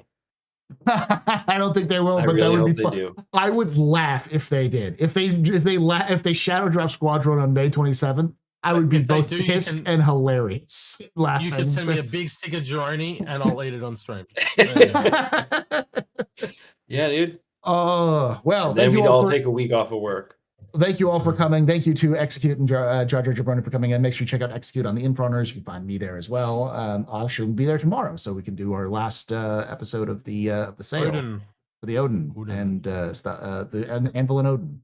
And then make sure to check out Open Comms Radio. We're gonna hang out with Jar Jar on Wednesdays. I want to say Wednesdays at 9 p.m. Eastern time on Twitch, YouTube, and it's also Adventure Codes Up the podcast. So. Apologies for being late.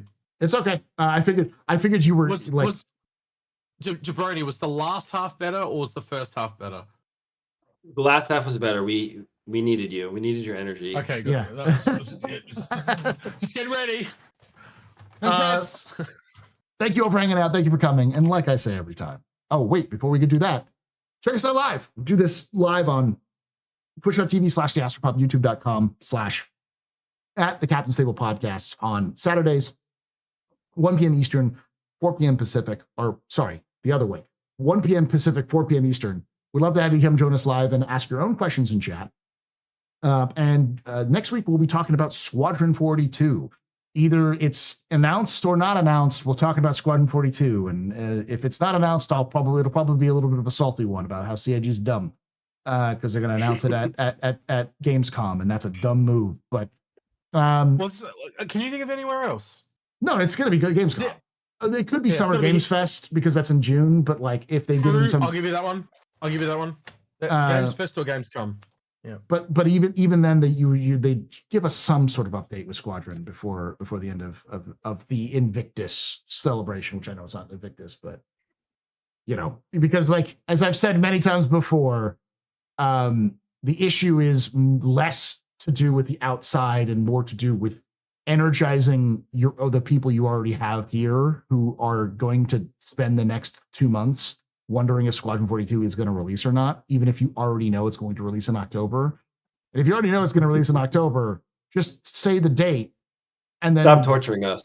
With a simple reused trailer, and then let the fans hype it up. If you need your fans to be promoting your game, then let the fans promote the game. You have to tell your fans. You can't just like pretend that we don't exist until like August when Gamescom happens and then tell everyone at the same time, But anyway, that aside, thank you so much for joining us. Like I say every time, hope to see you someday in the black.